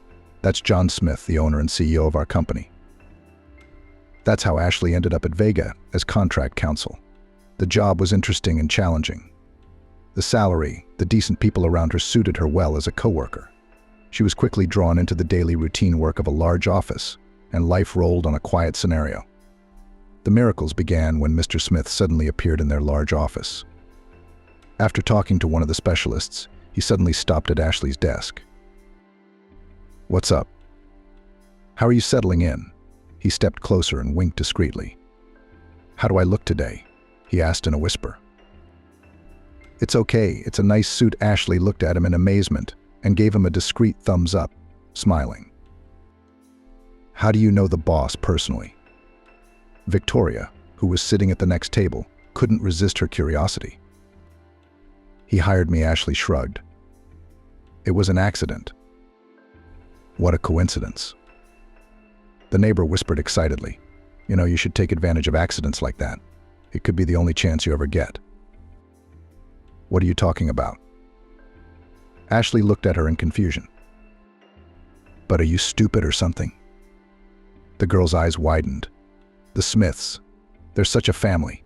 You have no idea how much they have. By the way, the boss's son Jake works here. Yeah, he's a lawyer. Just a lawyer? Ashley was surprised.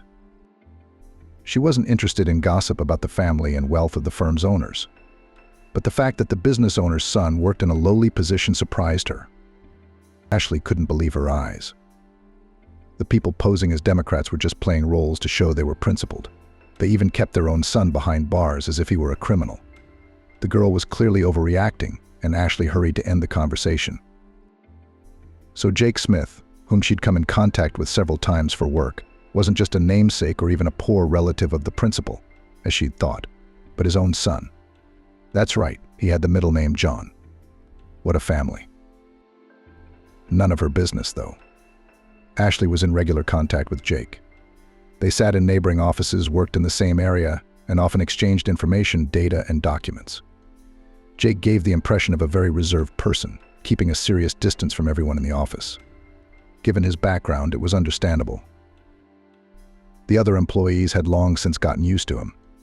The constant presence of the boss's son didn't cause any discomfort, but there was no panache either. Jake was even-tempered, polite, and seemed very lonely. He seemed to be in a constant state of unhappy reflection. He did his work responsibly, but mechanically, without interest. Ashley wondered to herself, how could it be? He was the heir. He should be passionate about this business, worried about it, interested in every detail. After all, he was the future owner of the company, and he acted as if he got here from the labor exchange. And most importantly, it was exactly the job he'd been assigned. Jake acted like a hired man, a stranger to the company. He never took initiative, never sought to make decisions or take responsibility. Jake's behavior was as if he didn't care what would happen to the firm tomorrow. 6 months after Ashley started working at Vega, Jake didn't show up for work. He was rumored to have broken his leg. Compound fracture. Will be laid up for at least a month. I wish I could lie down in a place like this. I'd settle for anything, stated a local gossip columnist always aware of office news. A couple days later, Jake Smith called Ashley. Ashley. Hi, you may have heard that I've had an accident. I'm lying here and I feel like I'm going to have nothing to do. I thought I'd get some work done, but then I realized I had no papers. Could you bring me something? Ashley marveled. Just please don't take offense. I'm not brazen enough to use you as a courier. But I wouldn't want an unauthorized courier or driver touching my papers, even if they are trusted people.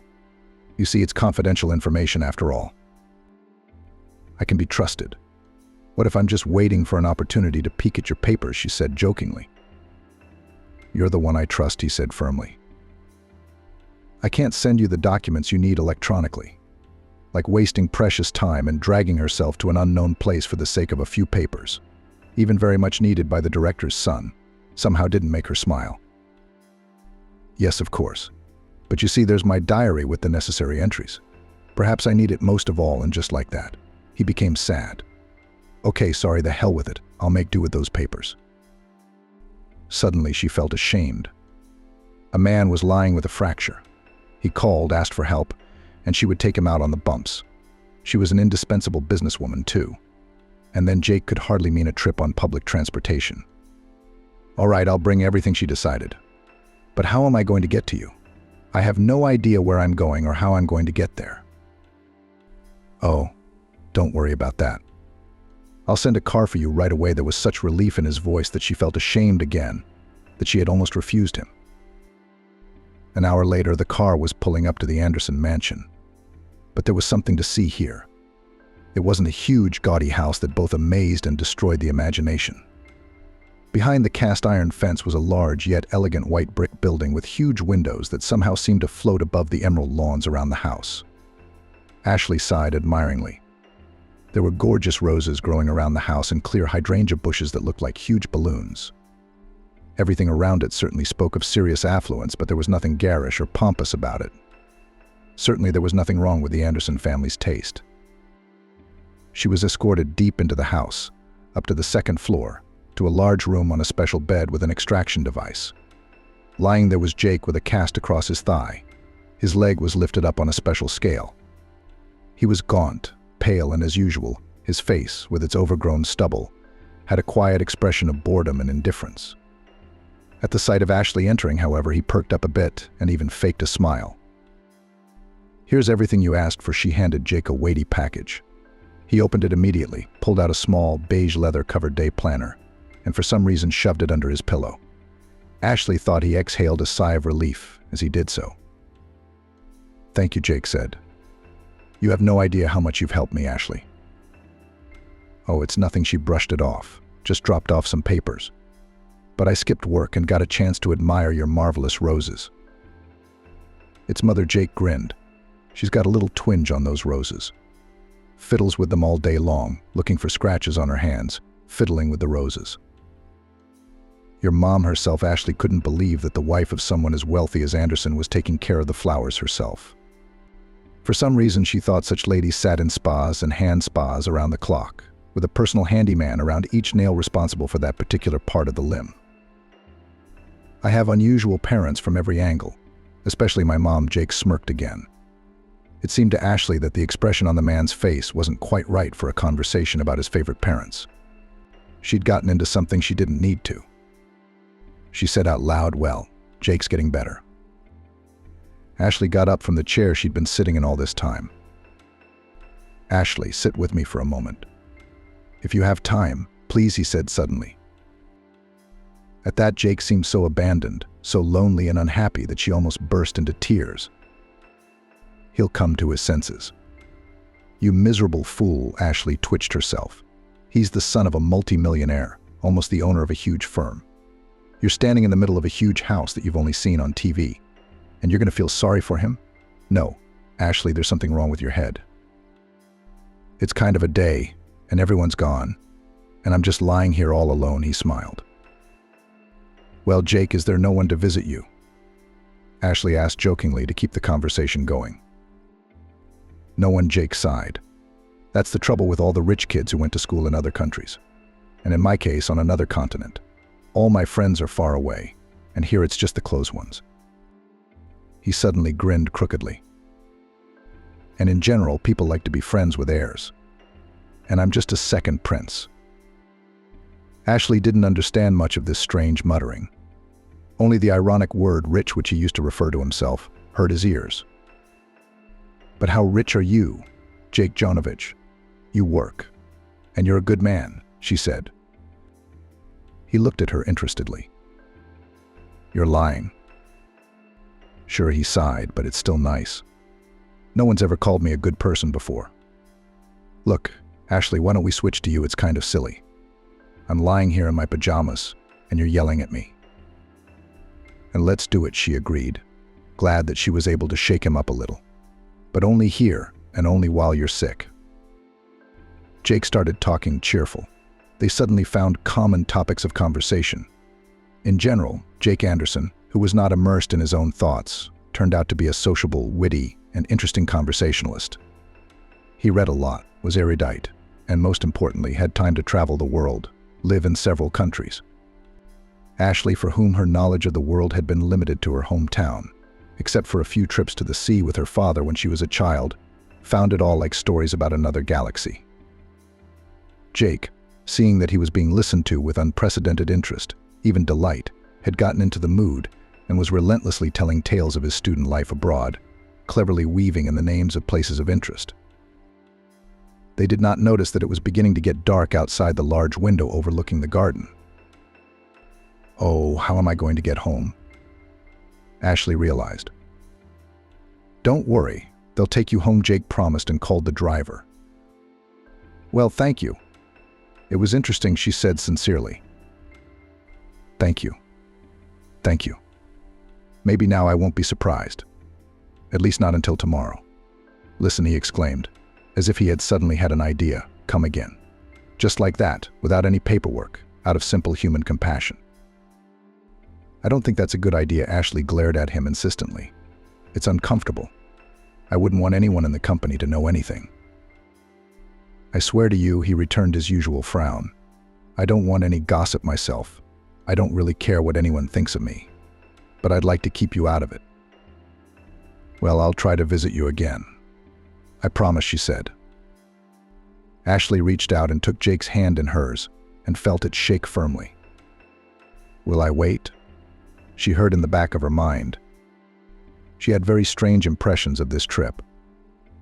On the one hand, Jake wasn't the boring bore she'd imagined him to be when she'd met him at work, but he seemed interested in her. At least for her sake, he'd shed his bored air to the empire and become a normal human being. On the other hand, there was such a huge gap between them that she didn't even want to think about any relationship other than a purely business one. In fact, it all seemed to be the whim of a bored major, as Jake called himself. Ashley put it all out of her mind and plunged into work and thinking about something very important, what to get her father for his birthday. A few days later, Jake called her again. "Hello, Ashley," he addressed her formally. "I wanted to remind you of the commitment you made." She took a regretful glance at the phone and held it to her ear again. "What commitments, Jake? What are you talking about?" "But hello, and the promise to visit me?" he asked. "I didn't promise anything, Jake. I said I'd try," she said, surprised and frankly confused by the sudden call. "Well, please try," he pleaded. "I'm begging you. Otherwise, I'll just die of boredom." "All right," she said doomedly, glancing at the calendar hanging on the wall. Tomorrow was Saturday, and she had other plans. But after all, there is basic compassion for human beings. "If I arrive tomorrow at 3 o'clock, will you be home?" she asked, and only a few moments later she realized what a stupid thing she had said. There was laughter in the receiver. It was the first time she'd ever heard Jake laugh. "You know, I probably will. So come on over. I'll be waiting," he said, stopping laughing. Ashley arrived at the house the next day. She walked up to the second floor, above the rose bushes at the entrance, and sighed in admiration. Jake was still lying in the same pose, but it turned out he was a different person. He was wearing a white shirt, his face was clean-shaven, and his hair, which had hung down in untidy icicles over his face the last time they'd met, was shiny and had clearly been combed with a special product. Jake smiled and held out his hand to Ashley. "So that's who Jake was dressed up for today. I wondered what the parade was all about." "Did he shave? You're finally coming in handy," she said. A very beautiful woman with her eyes slightly lined with makeup, carrying her beautiful head, entered the room. "The Countess' mother has come to see her son," Countess Chick Jake said with a chuckle. "Don't give us titles of nobility, son. We don't have any. We're simple people, not without our faults. And our main flaw is that we're rich. But we fight against it," said the woman, looking at Ashley with marvelous velvet eyes. There she is, the famous Madame Anderson, the one who is still the stuff of legends in the office, Ashley thought. But the staff gossipers weren't exaggerating when they talked about her beauty and her power over people. And she got that power without any effort at all. She was just something to listen to, something to look at. And Ashley was looking at her like a rabbit at a boa constrictor. "You've been surprisingly rude since the accident," the woman poked. "Jake, are you introducing us, or do we have to do without you?" Introductions. Ashley. My mother, Jennifer Anderson. In person. Mom, this is Ashley, our company lawyer. My dad just hired her himself. If she could, Jake added. Ashley would probably do a curtsy, Jennifer summarized. Wait, Jennifer said, as if remembering something. "Did you compliment my husband on his suit? He was telling me how at your interview you discussed his appearance." "Well, Jennifer, you know, John Smith is a bit of an exaggerator. I just couldn't help but admire the way his jacket fit. I mean, it's really very nice. You know, girls, that's a compliment. They're from my old catcher. If you only knew, Ashley, how long and painful it took me to get him out of the colored leggings." She rolled her eyes and shook her head playfully. "Thank you. You tell your mom about the roses, too." "Well admired. She's going to float," said Jake from his seat. All in all, the day went wonderfully. They drank tea on the veranda, and the conversation, skillfully conducted by Jennifer Anderson, was not at all tiresome. Ashley. At that, she realized with amazement that Jake's mother now knew practically everything about her. Who's going to work in security, Ashley thought. Then they played a game of chess with Jake. Ashley beat him in 10 moves and left the sick man unusually thoughtful and went home. "Come and visit us, we'd be delighted," Jennifer Anderson said as she said goodbye. And somehow Ashley didn't have the slightest doubt about the sincerity of those words. Jake recovered, and limping a little, went to work. A short time later, the office was stunned by the startling news that Jake Anderson was openly courting Ashley, the new girl in the legal department. "You're a piece of work, Victoria," her office neighbor said in a long voice, pretending to be an innocent sheep, knowing no one, knowing nothing. From hello, Ashley shrugged and walked out of the office. "Jake," she looked at him very seriously. "Why are you doing this? I have to leave the company now. I just won't be able to work here. Do you think I can stand all the smirks and nasty smiles directed at me? There won't be any smirks and smiles directed at you. Everyone will shut up, he pronounced. Will shut up right after you marry me. That's such a proposition. Shocked, she asked. Yes, he finally looked a little embarrassed. I'm sorry, it was supposed to look more romantic than so solemn. Well, since it did, and I want to ask, will you marry me? No, of course not, she exclaimed and cried. A few days later, Ashley and Jake were sitting in the living room of the Anderson house.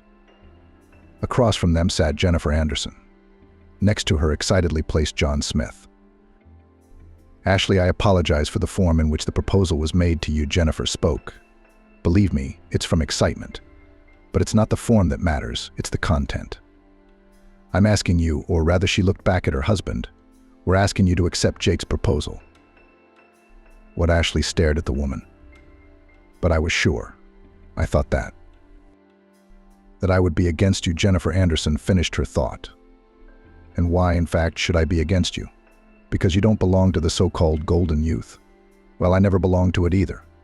I was a plain and happy student. Then I married a cheekily handsome guy. And we were happy, working like two horses. And then bad luck happened to us. She grinned. We got rich, you see. And as for the golden youth, Anderson continued, you know, the gold is of rather dubious quality. A samovar, as they say. But you, Ashley, it seems to me to be of high, pure metal. Will you forgive me for being so cavalier? John Smith could not endure it, and jumping up from his chair, where he was held only by his wife's menacing glance, rushed for the champagne. Are you sure this is what you want? Her father asked. Do you love him? Yes, I do, she replied. And you don't pass off pity as love. The father looked at his daughter carefully. Dad, I want to be with this man. That's all, she exclaimed, wrapping her arms around her father's neck and not seeing him shake his head slightly, visibly and incredulously. Memories of her journey into the Anderson family flashed by in a few moments, and Ashley returned to the party. Jake was still nowhere to be seen among the guests. Jake had become strange. He was always disappearing lately, with endless things to do. He himself had become nervous, irritable. He looks terrible. And here, against the backdrop of a blooming father and mother, it's especially noticeable. Amber apparently managed to calm down a little the children, who were no longer 3, but 4, and studying under Mary's feet. She looked back down the highway, tortured, and finally saw Ashley and waved hello to her. Across the lawn, Amber's husband was walking toward them, shoving several canapes at a rapid pace. Almost without stopping, he hoisted little Anthony onto one shoulder and Mary onto the other. And something joyously ran across the grass. Following, oblivious in 2 voices, the twins carried on. Taking into account the squealing of the children, all this merry company made such a noise that a whole tribe of Indians would not have made. Looking at the shrieking crowd shyly walking across the lawn, the guests behaved with dignity. Jennifer Anderson smiled contentedly. Well, finally, she said, at least someone's having fun. By the way, Ashley, where's your father? He got my invitation, by the way, and was kind enough to say he'd be there. If my dad promised, he'll be there, Ashley said confidently. Unless, of course, something happens at the factory. And yes, there he was. She watched her father step nervously but confidently across the lawn, and noted to herself that he looked as good as most of the men in the room. It was only the bouquet in his hands, which clearly exceeded the limit, that caused concern. Ah, my knight, exclaimed the Jubilee, rising to meet Ben Anderson. You have broken out to me after all, you sloth. And how well, perhaps, I shall leave my nouveau riche husband and attend to this young engineer. Don't worry, she added in a whisper, as always effortlessly reading her father's thoughts. I will accept any bouquet. I don't doubt his sincerity. Leaving her mother-in-law and father to pour compliments and jokes on each other, she went to look for her husband. Besides, she had a sudden urge to pee. Ashley took quick steps toward the house. The large hallway greeted her with coolness and silence, especially pleasant after the constant buzz of voices, loud laughter, and music. She and Jake had lived in a city apartment a long time ago, and she hadn't been in this house much. She remembered the guest bathrooms, though, located somewhere under the huge staircase. As she crept deeper into the house, she stared at several identical doors leading out into the hallway. What's with all the charades? She cheered up. Where am I going? Lovely letters. With a wave of her hand, she pushed open the nearest door and peered inside. It definitely wasn't a restroom. It looked like a place to store cleaning supplies. Huge racks with dozens of jars, boxes, and vials partitioned the room in two. Suddenly, she heard sounds like a muffled conversation in the back of the room.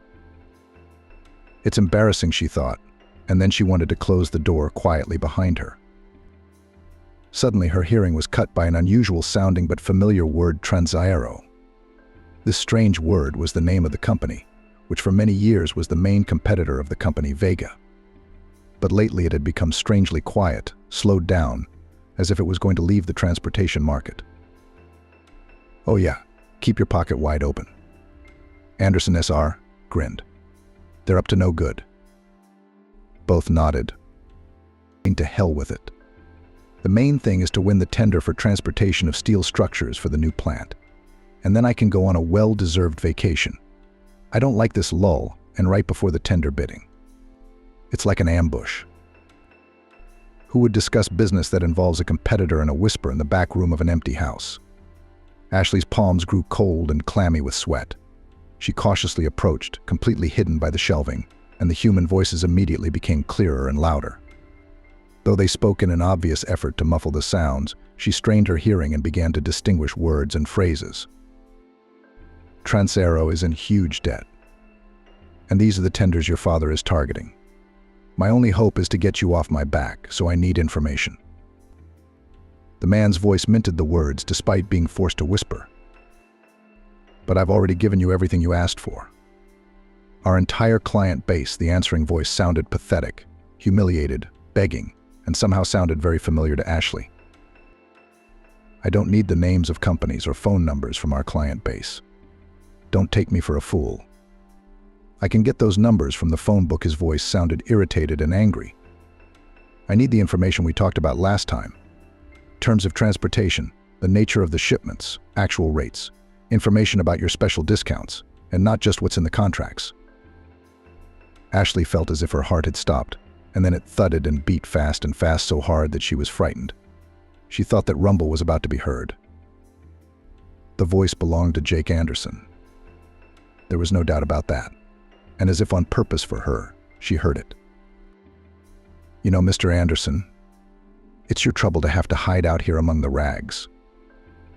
I had to come and bother your mother with my congratulations. I mean, she can't stand me, never could. Mind you, the tender is 15 days away. If I don't get some real information about your dealings, it will all become meaningless. I don't understand. Jake's voice shook and trailed off. Why? All the information.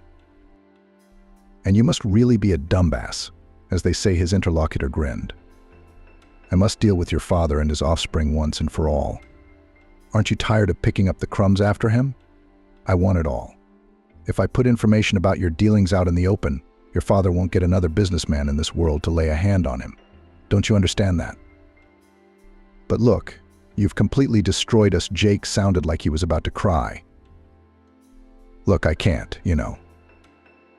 Mr. Anderson, you're in no position to bargain. If you say A, you say B. What the hell does it matter how much and what kind of information you sold me? Come on, come on. You know the saying, 8 woes, 1 answer. Give me some time, came Jake's snapping voice. How much, came the clear question. How much time do you need? 10 days, mumbled Jake. Too long, his interlocutor replied sternly. A week. But that's impossible. Jake was apparently so frightened that he forgot all about conspiracy and shrieked. But then he regained his composure and whispered, swallowing the words, Don't you realize the data you're talking about isn't data from the contracts? We'll have to get my father's records to get into his correspondence somehow. And then, a lot of things are not on paper, but in his head. It's going to take time to get it all. We've already discussed time. We're not going to revisit this issue. The man was obviously determined to finish Jake off, and he was persistent in his efforts. About the means. Do you think you should have done all this a long time ago? especially considering the money you got for it. What good is that money to me? I haven't had it for a long time. You know that. You must realize. Quiet, Mr. Anderson. Your personal problems don't interest me in the slightest. Speaking of personal, you have an adorable little girl and a very nice wife. You wouldn't want anything unpleasant to happen to them, would you? Ashley felt suddenly very sick. She felt like she was going to faint. Without thinking, she grabbed onto the shelving unit and stayed on her feet. Fortunately, the sturdy rack of household supplies had been made and secured to last, like everything else in the Anderson house. No, no, please, Jake shrieked. I'll do everything, please. Don't touch Ashley and Mary. Not them, better than me. I'll do anything, only as my father never really trusted me much. You know, I've always been in the firm, not even second, but third rate. I was never really interested in true client relations.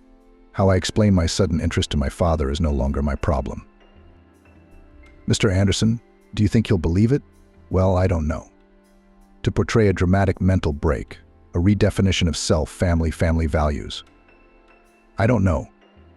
Explain that you've suddenly realized how important it is for you to share a common cause with your father together, after all.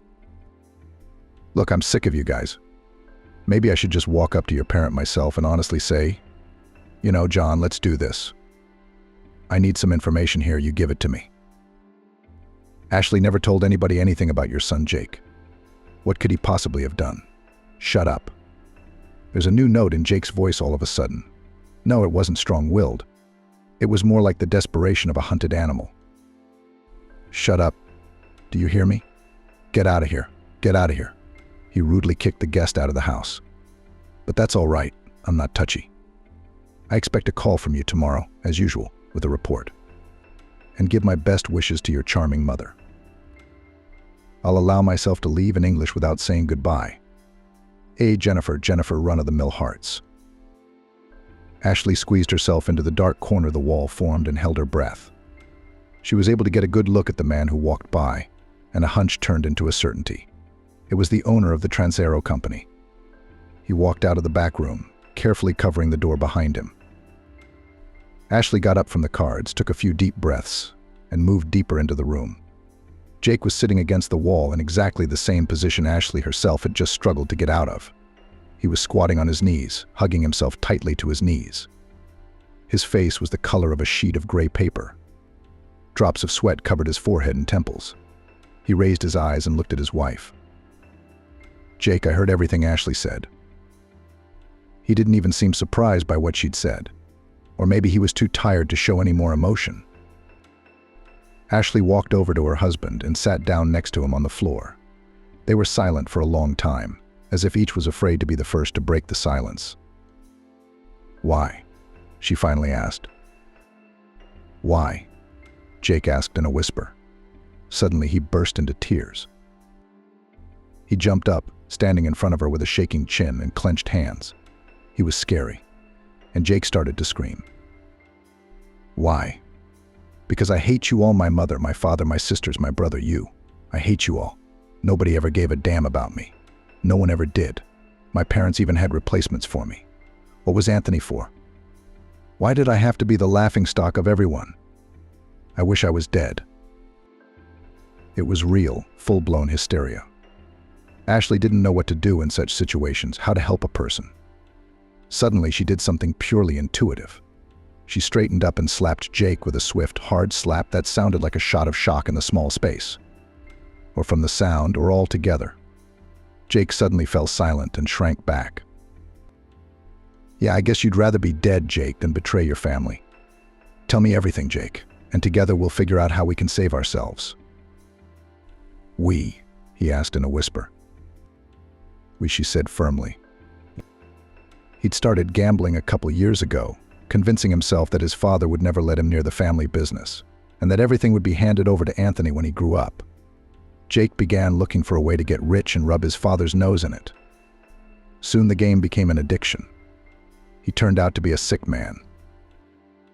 Ashley is amazed to learn that the apartment they live in has long been mortgaged. The car that Jake had supposedly put in for repairs had been sold. Almost all of the valuables in the safety deposit box had also been sold. He started borrowing, reborrowing, took out several loans, and became completely confused. And then a modest, inconspicuous man with no special features approached him and offered a meeting with a person interested in solving his, Jake's, problems. It was the owner of Transaero. After a month, Jake was hooked, and then he was offered to do something Ashley already had a good idea about. "You realize I have no way out," he raised his unseeing eyes to her. "I'm scum. I'm guilty in front of all of you. I love you so much, but I don't even have the right to breathe the same air as you." She stared at him pitiful, tortured, shaking with terror and self-loathing, and tried to figure out what she felt for him. Anger, disgust, revulsion, disgust, pity, no and no. And let no one believe her, because she doesn't believe even herself right now. But she loves this weak, pathetic, confused man. Ashley looked at him with sympathy, even though he was reckless. She didn't care what was right or wrong. She walked over to him, put her arms around his head, and pulled him against her. They sat like that for a long time, until finally Jake spoke. "I've got it all figured out. It's so simple. God, it's so incredibly simple. And I'd been looking for a way out for so long. And he was right there. I have to go to my father and tell him everything. Everything from the beginning to the end. I have to do it myself. Not you, not anyone else. Just me. I'll be a scum and a liar, and a sick man, and a traitor to them. I may break my parents' hearts forever, but I will still be their son, a bad son, a lying, vile, despicable, mean son, but a son. A son who found the remnants of conscience and returned to them from the darkness." He wiped the sweat from his forehead, looked at Ashley, and said, "It was you. You showed me this way out. If it wasn't for you, I would have kept going through my dad's papers and my mom's things. I'd be eavesdropping and hiding like a rat. Then I'd count the money with trembling hands. Thank you, my love. I never told you how much I love you. Ashley, if you stay with me after what I've done, I'll dedicate my life to you." "You have others to devote at least part of your life to," she said, taking his hand and standing up.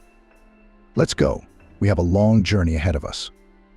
Suspicious of her husband, Jane followed him to the sea. Jane tasted the newly cooked borscht, grimaced, and irritably threw the spoon into the sink. She'd oversalted it again, and the flavor is disgusting, cloying, as if it were not soup, but compote with vegetables. "I feel like I'm starting to get turned on." Jane poured herself some tea, sat in a corner, and stared at one point. The oversalted, sugary soup, which could only appeal to a lover of Asian cuisine, was just one more touch to the ridiculous day. Things had gone downhill from the very first morning. It started with her waking up at the crack of dawn, even though she could have slept for another 3 hours. Today it was especially annoying because it was the beginning of vacation, and there was no reason to get up at 6:30 in the morning. Besides, it was a strange peculiarity of her body that once she woke up in the middle of the night, she could never go back to sleep, no matter how hard she tried.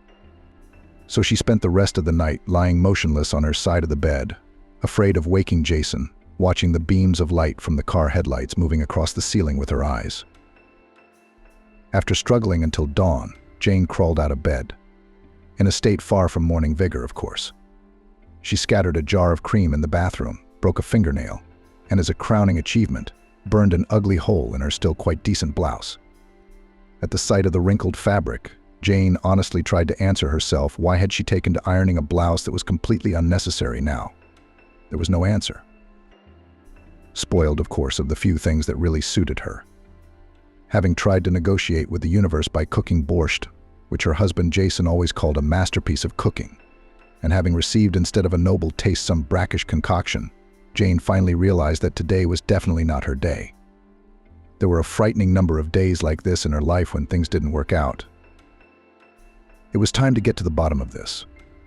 Sitting in her cozy little kitchen, she realized that it wasn't the carrots and beets or the old iron with the frayed heat markings.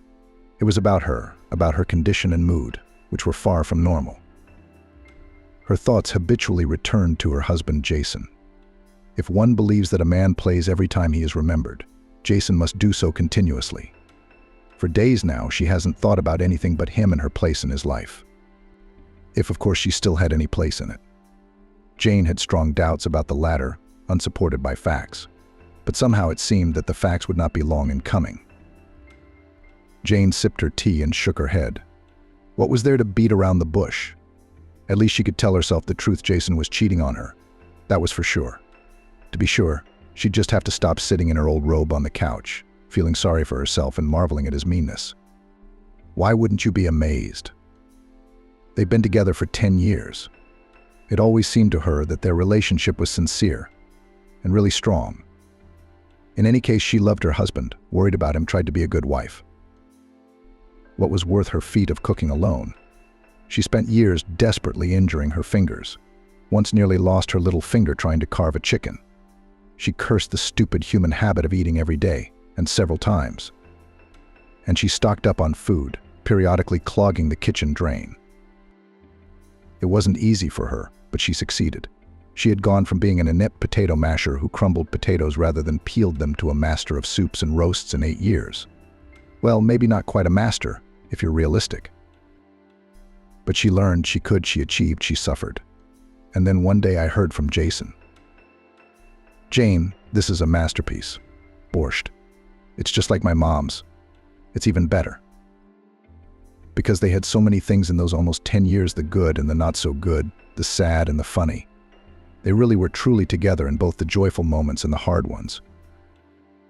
Hadn't she been by Jason's side during the terrible time when his best friend, the one Jason had been friends with since childhood and thought of as a brother, had died, and he couldn't recover from the shock? Or when he'd had a fight with his boss and quit, finding himself unemployed in an instant? With a mortgage, by the way. Did she, Jane, say a word of reproach? No, she understood, she supported him. Though she'd had a few thoughts that Jason could have been less principled and kept silent where necessary. And when his inability to do anything around the house came to light, had she ever rebuked him for it? But she could. Yes, she could. Especially in the face of her own culinary successes. Jason really was a poor handyman for some reason. Although he was sincerely trying to improve. He was eager to repair appliances, clean drains, hang shelves. But after a few experiments, some of which ended in minor injuries for the master, Jane firmly decided that if there was a need to do something at home, we'll call plumbers, electricians, and furniture makers. She cares for Jason in and of itself. In fact, Jason was a virtuoso at one thing around the house. He was an excellent knife sharpener, and that talent was enough for Jane to consider her husband useful in the household. And Jason. Could she ever forget the way he had cared for her when she had slipped on the ice in the early spring and broken her leg? How much care and love had been poured into her then? No less than the fruit, seafood, nuts, and other things she'd bought. What Jason had rushed to buy and shove at Jane after learning that his beloved wife was prone to fractures. How he's hated cottage cheese since childhood, manfully eating it with her for company, feigning bliss on his face. And certainly never forget how, upon waking up on March 8th, she found her annoying cast solidly painted with daisies. They were the best flowers she had ever received in her life, and they were not overshadowed even by the incredible size of a bouquet of some unseen exotic buds. And the one thing that's still hard to remember. Their dreams of children, and then at least a child. All the more everyone around them had children, 1 or 2. Her high school friend Mary had 3, and in her favorite TV shows everyone was fertile, and from episode to episode they were relentlessly procreating. She and Jason were the only ones who weren't doing so well. And when it suddenly became clear that she couldn't have children, or at least not in the usual way, it seemed to her that her life was over, and certainly nothing good would ever come of it again. Who better than Jason had been there for her, listening to her tantrums every second, calming her down and leading her by the hand out of the gloom she found herself in. "Are you going to leave me now?" she asked then, looking away.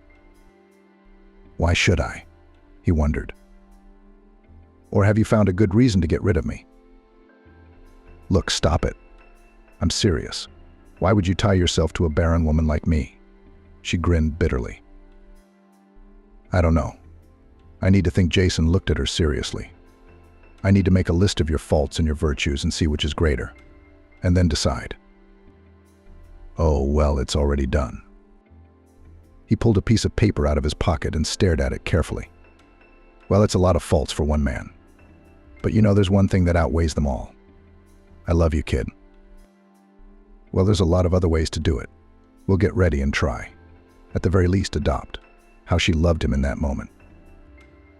How do you forget the day they bought that big, expensive couch?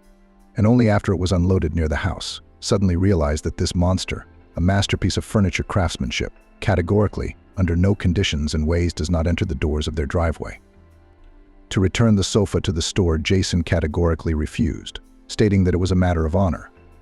Either he would defeat the couch or the couch would defeat him. And they sat in front of the amazed passers-by and neighbors in front of the driveway on their purchase, embraced, waiting for some miracle, a master, able to disassemble the purchase without damage, to drag it, finally, into the apartment. And it was one of the best evenings of their lives. Then it was one of the best nights. And another night was their first New Year's Eve as husband and wife. They were traveling by car to the country house of their friends for New Year's Eve, got completely lost in the snow-covered alleys of the old village, and finally stalled in some snowdrift. They discovered that it was a few minutes before 12. They took turns drinking champagne from the neck of the bottle, eating tangerines and looking into each other's eyes. Fluffy snowflakes quietly descended from the sky and fell on Jason's hair and shoulders, glistening on his hair. Their breath, smelling of tangerines, of wine, mingled in the frosty air. And it was the best, most fabulous night of Jane's life. Besides, right after 12, the real miracles began. The girl walking down the alley turned out to be both a good fairy and a witch. The first because she led them to the nearest house, full of people having fun, to warm themselves. And the witch because, laughing, she said that this village was called something completely different from the one they were traveling to.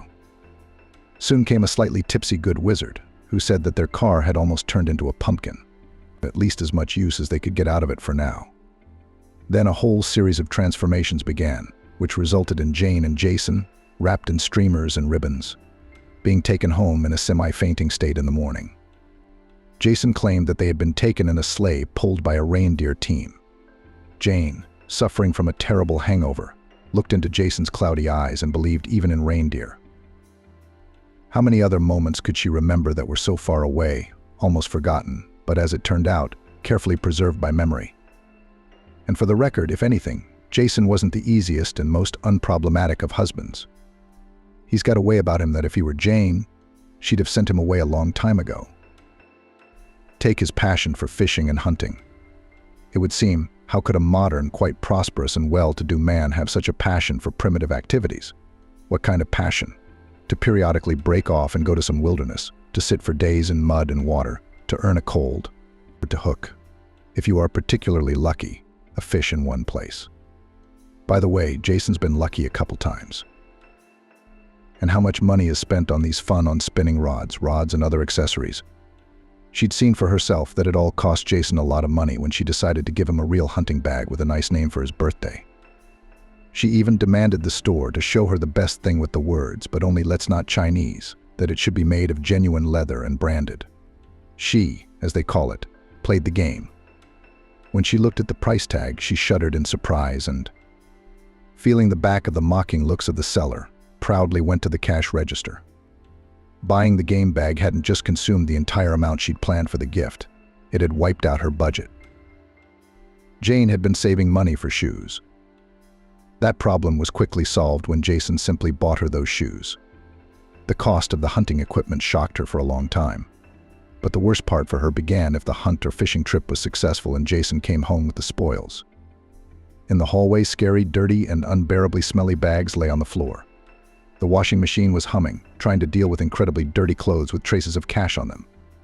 Jane was simply afraid to go near it. After a while, she began to feel like a caveman's wife, covered in wet feathers with fish scales stuck to her feet. As a result of her torment, patience, and heroic struggle with fish and game, plates of pate or fried pieces of someone else's meat were proudly displayed on the table. "Try some, please," pronounced the prey, and looked at her with rapturous eyes. Jane, totally unaccustomed to game, opened her mouth to refuse, but looking at the man she loved, his eyes full of pride and childish hope, she suddenly caught herself feeling as if she were about to offend a child. The tasting ended with her expressions of delight and his assurances that he would try to bring more next time. She was glad they didn't live in Africa, and Jason didn't bring home, for example, a part of an elephant carcass as a trophy. Though truth be told, she wasn't a gift either. Jason could probably use a good word for her passion for orchids, for example. She really loved those beautiful flowers, which for some reason reminded her of miniature alpine perpetual snowflakes. Jane had over 40 orchids in her home collection. And Jason bravely tolerated this neighborhood. Sometimes he had to literally take a cue to the bathroom, in which delicate and capricious flowers underwent water procedures. And he was not the first in the line. Usually after 2 or 3 months and several times of fertilizer use, Jason, an allergic man, would sneeze uncontrollably and deafeningly if he didn't get out of the house in time. And when he stumbled over another pot that suddenly appeared in front of him, he would freeze in fright. Almost weightless, very unstable orchid pots tipped over with surprising ease, and Jason didn't want to risk his life or his family's well-being by dropping a rare orchid from the windowsill, especially since those drops always left a trail of soil crumbs that he never managed to sweep up. Orchids, on the other hand, they stand quietly and peacefully in their places and do not scare anyone. What can't be said about her dear husband's other hobby? His obsession with hockey. This is not everyone cannot stand. Think about it. A well-mannered and polite, intelligent man, perfectly in control of himself, several times a year turns into a screaming, jumping and spewing curses and blessings abnormal. In the first year of their life together, Jane, it must be admitted, had barely made it to the end of the World Cup of Hockey, which Jason watched, of course, on television, but he was yelling so loudly that it felt like they were in the middle of an overcrowded grandstand in their apartment. Ours, to Jane's secret joy, lost in the quarterfinals, and further games were played with less fan excitement. How often is the World Cup played? Jane asked cautiously. Every year, Jason rubbed his hands together, so we'll win it back next year. How foolish she'd been to think that his powerful instincts as a game catcher were the biggest problems in their married life. He'd go somewhere far away, and then there'd be a couple days of olfactory and visual torment at most. And everything would be fine again. For 2 weeks, the house had been a sports boom in the evenings. Jason jumped up and down on the couch, ran around the apartment, ate everything he could get his hands on. As it happened, the matches were broadcast mostly at night. And Jane had to share her husband's hockey enthusiasm. As you know, if you cannot overcome the situation, change your attitude to it. Realizing that hockey, unfortunately, was becoming more important to Jason than anything else, even her hobbies, she made the straw man decision to become a part of hockey, or rather a cheerleader. After thoroughly preparing herself, reading several articles and studying the makeup of the U.S. national team, Jane sat down next to her nervous husband late one night. "Look, what's he doing? Look. That number 5 right there. That's Nathan. He's a defender, but he's trying to play left tackle. But now he's in Martin's way," she said in an authoritative tone, looking at her dazed husband. "Look, that's right. 100% of the goal was blown. If they play like that with some Slovaks, what will happen against the Canadians? Will look ridiculous." Jason froze. Probably even if a flying object landed in front of him right now and a greenish alien came out of it, waving its tentacles, he wouldn't be more amazed. "You think?" He squeezed himself out. "Of course I do," Jane said authoritatively. "I think we should always put Martin in a 3-pronged attack with Zach and Zane. There are no other options. There's no need for unnecessary decisions." "I agree," Jason nodded, continuing to look at his wife as if she were an alien. He nodded respectfully, smiled uncertainly, and carefully moved the bowl of chips toward her. A few days later, they were jumping around on the couch and yelling like 2 crazy people. Jane was soon just as freaked out as Jason, counting the seconds until the final siren, cursing at refereeing errors, and eating so much junk food during the broadcast of the match that the next day she was horrified to realize how many days of continuous squatting it would take to burn off all those calories. How did they not die during the historic USA-Canada final, which our team won in the final minutes?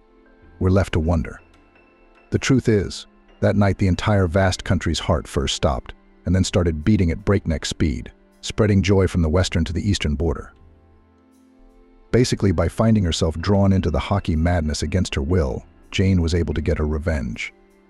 And it started out exactly the same way she had with hockey. Only Jason wasn't shy about his attitude toward her new hobby. "Jane, I'm amazed. You're a smart woman. How can you even watch this crap?" he would exclaim when he saw another dark-haired character on the television screen with a piercing gaze and sharply defined lips. Jane loved to watch Turkish soap operas. They literally pulled her in.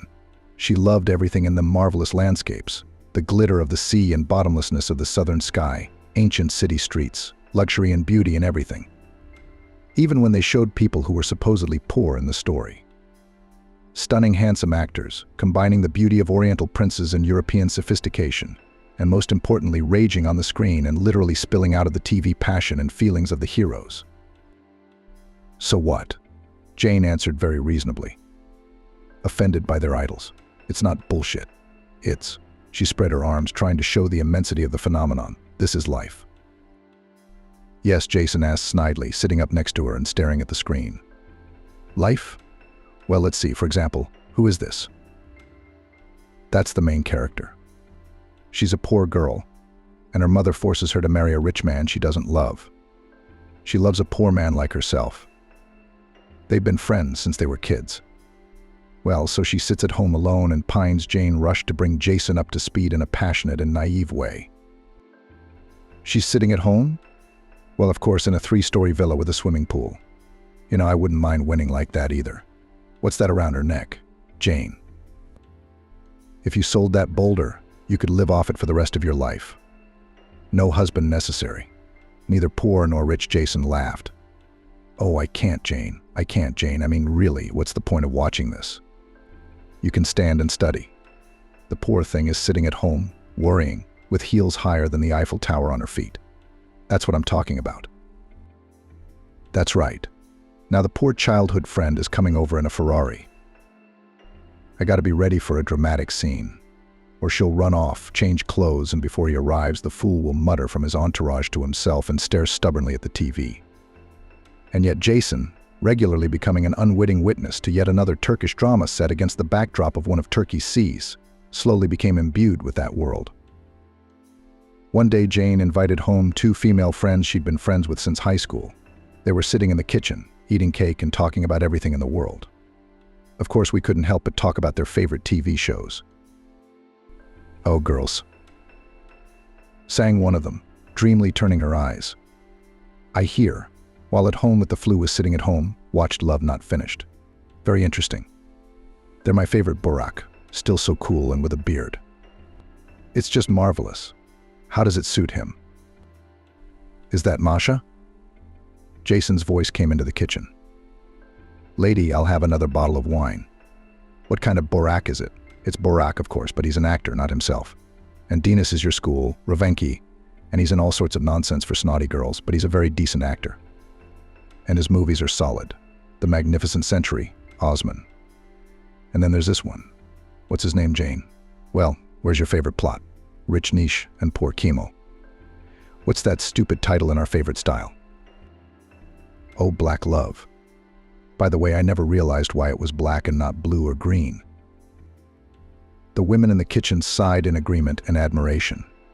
Jason, cursing himself for his long tongue, red as a cancer, flew out of the kitchen.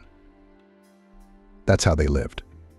Jane cheered for the hockey team, ate roasted meat and bones, game, river fish, and made soups.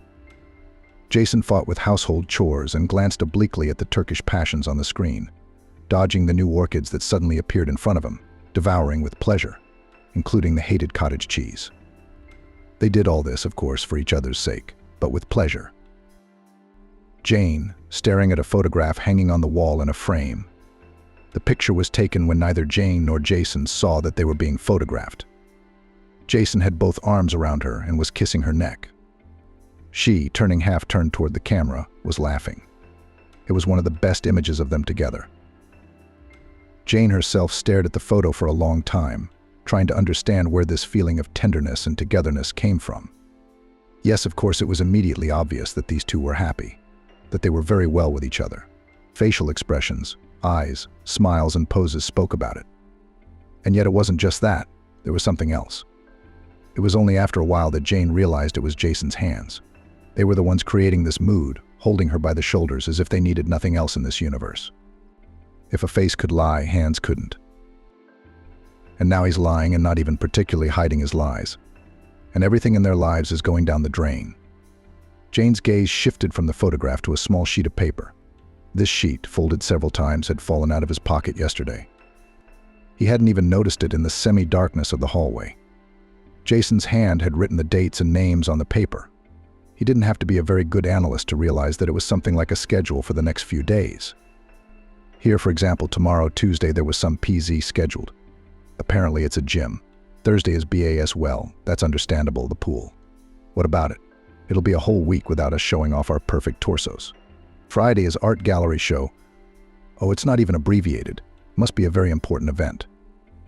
I just wonder when he suddenly became so interested in painting. Well, her husband leads a very busy, active life. One can only envy him. He's been going round and round, poor guy. He even has to write things down so he doesn't forget or mix them up. The list wasn't that unusual. Jason was a very active man. He liked sports and socializing. He had a bunch of friends and interests. She always knew about it and was periodically a participant in one event or another herself. But now everything was completely different. Opposite each date was a capital letter. D, where the gymnasium is next to the pool and the gallery, the letter T. Well, it's clear they're capital letters of names. E. That's some kind of Dina or Denise. And you're probably Tammy. Poor guy. I can't believe I have to put women on the list to keep from getting confused. I mean, this could be embarrassing. He came to the meeting with the machine, and their Taneka, Jane from Compton, unhappy sheet in her fist clenched, and immediately threw it away in a heartbeat. Crumpled paper balls with a quiet clatter fell to the floor and rolled a little to the side. She dropped her head on her hands and wept bitterly. She wiped her face and stared angrily out of the window. Jane's parents were absolutely amazing. They were beautiful, smart, generous, and fun. According to Jane's grandmother, they could even claim to be the best parents in the universe if they were home a little more often. They both worked at the city hospital as doctors, performing surgeries on call around the clock, doing consultations. In general, they did all the hard work that fills the life of real doctors. By the way, it was absolutely incomprehensible how they kept their cheerfulness in the mode in which they had to work. But the fact remained. Jane didn't remember her parents being in a bad mood at all. It was only years later, when she had grown up, that she finally realized that her parents kept it up for her and, despite their endless chronic fatigue, didn't want to spoil the few hours they had together. Jane adored her parents. Even though she was always asked by adults, "Jane, when you become an adult, are you going to be a doctor like your mom and dad?" And the answer was instantly and firmly, "No, of course not." The adult who asked the question, not assuming such a reaction, inertially nodded and suddenly, realizing the unexpected answer, which was completely contrary to his understanding of the situation, began to smile stupidly and confusedly.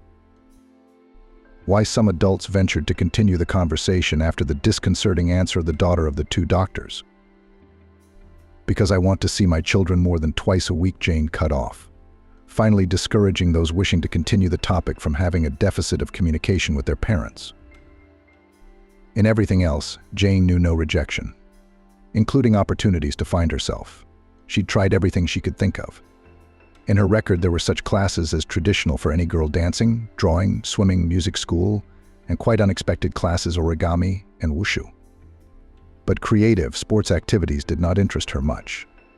Jane grew up quite a lazy girl who liked to just go with the flow, to do one thing or another, and learn exactly enough not to cause questions to herself. Parents who showed up at the complete absence of ambitions and aspirations of their only child and blamed themselves for everything here say they could not instill in the child a love of active life quickly fell behind. Jane, being a lazy person, entered the teacher training institute only thanks to the target direction, which got her father. Well, and nothing, she waved away. "I'll work these 5 years. So what if I live in peace?" Peace of mind was Jane's main focus in life. "Jane, you should have been born a wooden pillow," laughed Mary, a soulful friend who had known Jane since high school and who always told her the truth in her own eyes, would lay herself on her side, thinking of nothing. One day, a rather large and noisy group of friends, and they tore off to the sea. Just a couple of hours in the airplane. And there it was, huge and beautiful, tender and warm. When the first delight passed, came the realization that she was not ready for the season. Not that everything was bad, but it was a long way from self-confidence. The disappointment was brought on by the swimsuit.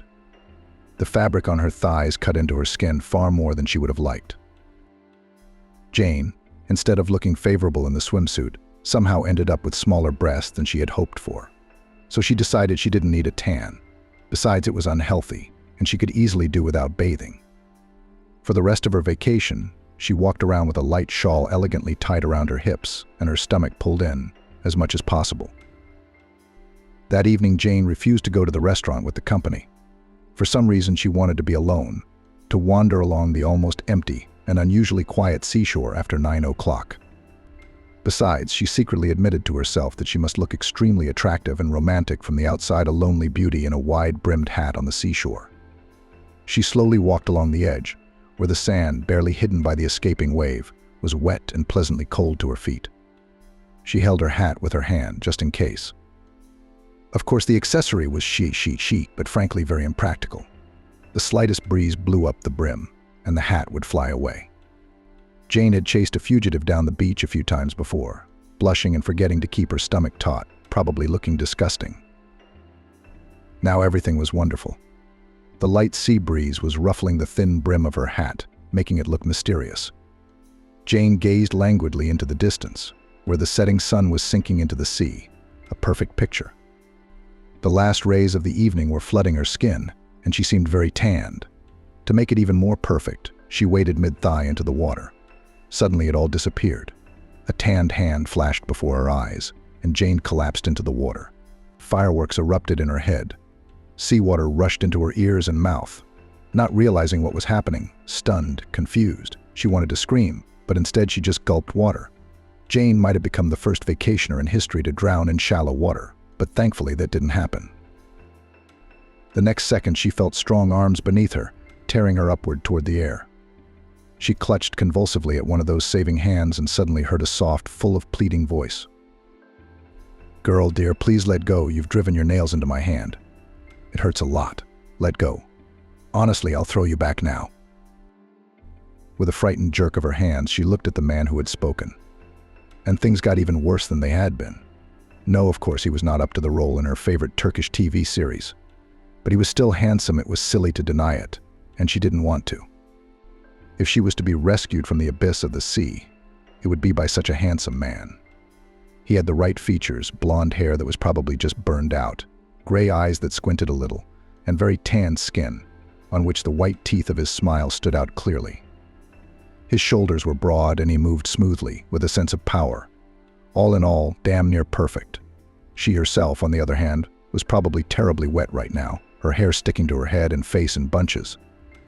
All her light Mediterranean makeup, on which she had spent an hour and a half in the hotel, had naturally floated. And most likely her face now looked like a mask of a fallen Papuan, with horrible tentacles of eyes, which had already acquired an intriguing purple hue.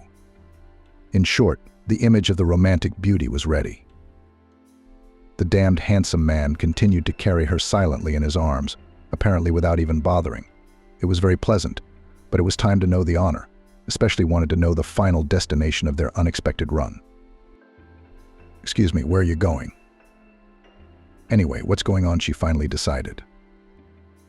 The man was young, mid-30s, maybe even less, and looked up at him fearfully.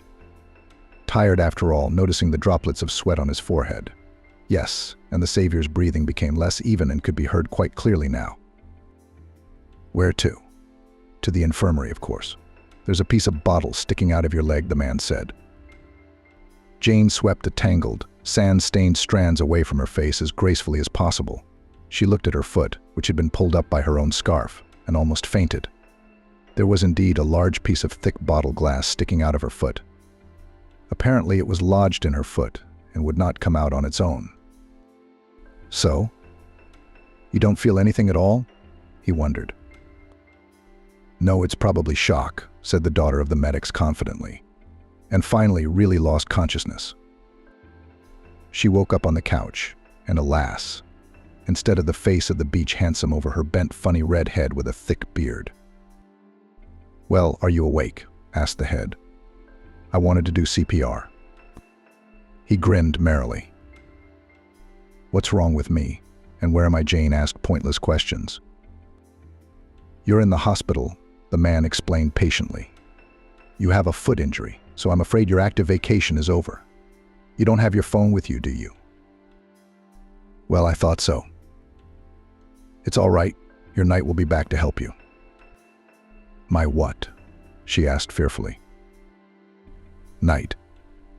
Well, the guy who brought you here. He's very good, by the way, I'll tell you that. First of all, it's a good 3 kilometers from here to the shoreline. And secondly, it's a good thing he didn't pull the glass out. It would have bled a lot. And stitched it up. And thirdly, he's just good, that's all. Oh, really? I don't even know him. Jane was glad to herself that the handsome savior was not a figment of imagination or the result of sunstroke, but existed in reality. Yeah, but that's not a problem. Then you'll meet him. Especially since he's about to show up, the doctor smirked. Idiot. Brainless fool, Jane scolded herself, trying to cover her face as much as possible with her dried hair. Instead of coddling, you'd better ask for a napkin to wipe your face, you scarecrow. The savior was dressed in white shorts and a light plaid shirt. Sunglasses sat on his nose, and the whole man was even more handsome than Jane remembered. Now he was quite comparable, even to her idols from Turkish melodramas. Yes, and the whole situation was terribly romantic and worthy of a play. All except for her appearance, of course. Jane sat up awkwardly and gingerly lowered her feet to the floor. Her tightly bound leg whimpered unpleasantly, and pain literally shot through her leg as it made contact with the surface. Oh, Jane cried out, looking at the doctor pitifully. It hurts, doesn't it? She heard a familiar soft voice and looked at the man. He was standing in front of her and smiling, as if seeing her shaggy, with mascara smeared on her face, and a different swimsuit was the rarest happiness in his life. Jason turned out to be a local. Their family had a small house near the sea, where Jason lived with his mom. He came every day, brought flowers, oranges, ice cream, drove her around the coast in an old but serviceable car, and always wanted to carry her in his arms. They stopped in small cafes with tables facing the sea, sat under striped awnings and ate incredibly tasty cakes, or the best kebab in the world, as the owner of the establishment claimed. And judging by the taste, if he exaggerated only a little. Jane squinted fearfully at the mussels, which smelled of the sea. Jason hummed understandingly, setting a plate of steaming hinkali in front of her. Jason, I wanted to lose weight on vacation. She wailed, taking another bite of the impossibly delicious local cuisine. Don't make it up. You look fine as you are. And you don't need to lose any weight, Jason smiled, slipping her a scoop of ice cream. Then they sat side by side on the shore, listening to the sea, feeling that the world around them had changed forever and completely. And the reason for that change was sitting very close by. Jane, I love you and I want you to be my wife, Jason said a week later. What are you, crazy? We've known each other for 7 days. No, you're definitely crazy. She was as shocked and stunned as when she'd fallen into the sea. 7 days? It's almost 8. And it doesn't really matter whether it's 8 days, months, or years. We know each other, he smiled. But I can't stay here with you. I have to go home. I have a job, a contract, she exclaimed helplessly and joyfully at the same time. It seemed to her that this whole strange, unbelievable, unthinkable situation would just be resolved now, because Jason would say, well, but there's no judgment. You can't do it, you can't do it. What can I do? Bye instead, he was silent for a long time. Then he shook his head stubbornly and said, since you can't stay, then I'll go with you. I can't go without you. So will you marry me? Are you crazy? To go away from here, from the sea, from the sun to our kingdom of snow and mosquitoes, she looked at Jason with happy disbelief. You know, Jane, I love the sea very much. But I love you more, Jason said simply. No, you're definitely not normal. And I'm just as abnormal as you are. And this whole situation is completely abnormal. Of course I agree, Jane replied. To Jane's amazement, Jason had actually moved to her hometown. Before that, he had flown here with Jane. Somehow, in a matter of days, he had traveled to all her friends and relatives and had the full support and blessing of their parents. Jason was active, fun, assertive, and at the same time correct, witty, and impeccably tactful. Terrific man, pronounced Jane's school friend Mary. The lady was very skeptical of men, considering them suitable in principle only for procreation. She herself had married their common classmate almost immediately after school, bore him 3 boys, and said she lived with a crowd of schoolboys. Just terrific. And what does he see in you, Mary suddenly declared. In a way, she had insulted Jane directly. Frankly, Mary replied, Jane, we are quite different. You're lazy and indecisive and quiet. Oh, don't play offense on your face. Who but I will tell you the truth. And he's like a spring, like a perpetual motion machine. Come on, Jane, get up off that couch, or you'll never catch him. And he won't carry you in his arms all your life. Jane thought a long time over her friend's words. Mary was right, of course. She and Jason were very different. And the longer they lived together, the more noticeable the difference became. She herself was lazy, there was no denying it. And it wasn't just in her lifestyle, it was in her thoughts. The problems that arose in her life, she preferred to solve in a simple and universal way. She stopped thinking about them, at least for a while. Jason was the opposite. It was as if for him there were no problems that could just seriously stump him. He just set a problem and solved it as quickly as possible. So quickly that Jane sometimes didn't even have time to fully realize the problem. He was a programmer or some kind of software specialist. In general, as the IT people said, Jane didn't know much about it at all. The main thing was that Jason was a high-end specialist, and he had no trouble finding a job. In fact, he wasn't looking for one. A couple days after he'd moved in, he was already going somewhere with bread, tea, and coffee from a huge mug. Where are you going? Jane asked in surprise. In her mind, a man who had changed his fate so radically needed at least 6 months to just look around, get used to his new surroundings, pick up his options. Where to, Jane? Jason wondered. To work, of course. I'm a young husband, but I'm not going to sit on my wife's neck. By the way, I banged my elbow 3 times on the corner while I was shaving. Jane, your bathroom is impossibly small, and your whole apartment. Let's expand right now. She freaked out. The apartment she had inherited from her grandmother was very small indeed. Daddy called it a doll's house because of its miniaturization. She loved her dwelling and it was cozy, but of course there wasn't enough room for 2 people. It wasn't complicated or horrible. It's just a matter of getting started, Jason said. I've got it all figured out. Look, we're selling this little apartment. I still have about the same amount of money, so we add a loan and buy a normal, spacious 2-bedroom apartment. Anyway, we're not doing anything for Sunday. We're going to look at options. What options? Jane was even more frightened. Apartment options, Jason nodded. Why do we need a 3-bedroom? She continued to be afraid. Jason, that's a lot of money. What would we need 3 rooms for? I mean, that's a lot of walking around all day dusting. Where would we go? Jason took offense. You and I are going to be alone all the time. I'm going to get serious about expanding our family. You and I are going to have children. And about money, that's not your concern. Don't worry about anything. It's going to be fine.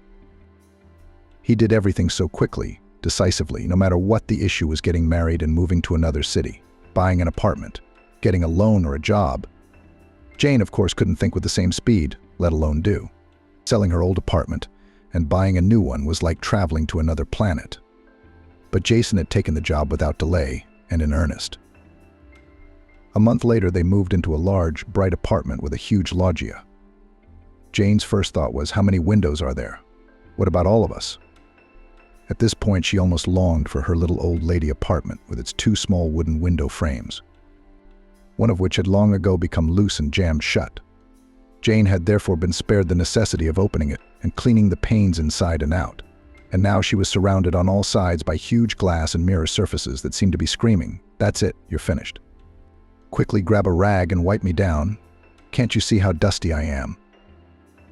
Despite the initial consternation, Jane did get used to the new apartment, especially as it turned out that in a large space, dust and scattered things were not as noticeable as they had been in their former tiny apartment. It was harder to get used to the normal pace of Jason's life. From Jane's point of view, her friend Mary's predictions were coming true. She was no longer able to keep up with her husband. He constantly needed to do something, go somewhere, or meet someone. And all of this he wanted to do together with her, with Svetlana. Well, I don't like all this running and fuss. I'm different, lazy, fat Jane thought. Everyone, are you going to the gym tonight? Jason said before leaving for work in the morning. No, I'm not going tonight, Jane smiled tightly, as if going to the gym was a daily occurrence for her. In fact, the last time she'd been there had been over a month ago. Jason looked at his wife confidently and sighed. Absolutely. Right. And she smiled even wider. I wondered what would have happened if I'd said I was going. Would he have had to cancel his meeting or whatever he had planned for today? You've got a nerve, Jane thought as she watched the door close behind Jason. And he's pretty sure I'm not going to the club. I'm going to go. Just not the way he thinks I should. I'll see what sport my beloved husband really plays. Jane's going to the gym again? Come on, skiing's better for her. Where is this fitness craze coming from? Why do people dislike themselves so much that they're willing to torture their muscles and ligaments with iron equipment for the sake of self-love? Jane was embarking on a slippery slope. To be honest, she didn't like herself very much. Of course, she wanted to have taut thighs, strong arms, a slim waist with barely visible relief of the abs. But God forbid she should have those notorious cubes. Only slightly, so that it was visible that she is working on the abs. She didn't have to have ribs and abs, just so that her sides didn't blend in with the waistband of her jeans or ripple when she moved. She understood the need for physical activity, recognized the role of sports in people's lives, and even liked it. That is, his sport was very much to her liking. Theoretically, for example, on television, especially when there were big sports tournaments like the Olympics. Then Jane became an athlete at heart, too sucking in her stomach, trying to eat right and walk. She gave herself her word of honor to go to the gym on Monday. However, it was not specified from Monday of what week, month, or year it would happen. The year wasn't important either. She was terrified of gyms. First of all, because of those for whom, judging by their appearance, that Monday had started years ago. They were all strikingly thin, slim, and pumped up. They made Jane and her kind look like members of a scraggly, backward branch of evolution. Embarrassed, she canceled the training, proudly left the gym, and decided to start the fight for a beautiful body not with physical exertion, but with proper nutrition. To do this, she bought a fruit and vegetable juice at the bar, sipping the strange-tasting mixture and pretending on her face of healthy pleasure.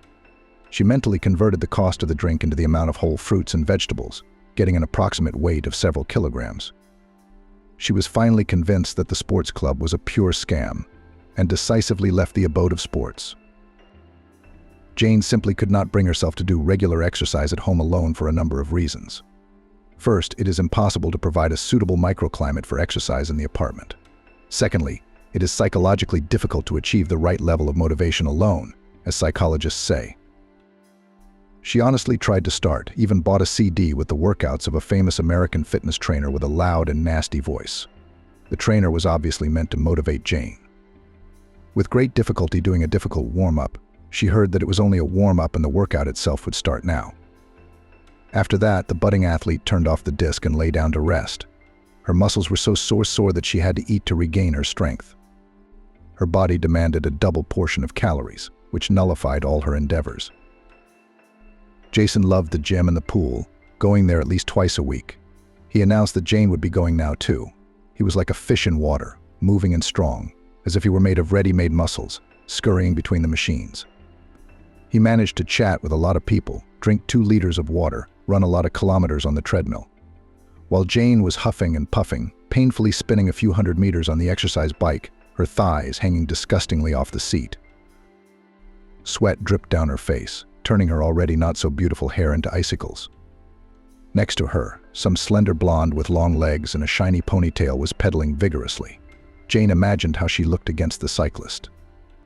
She tried to increase her speed to escape from the embarrassment, but the trainer kept her intentionally chained to the seat next to her neighbor. It was even worse at the pool because there were a lot more people.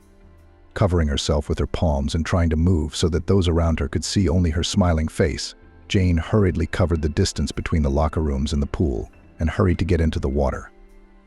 She could only swim doggy style, and that was with a Norwegian dog.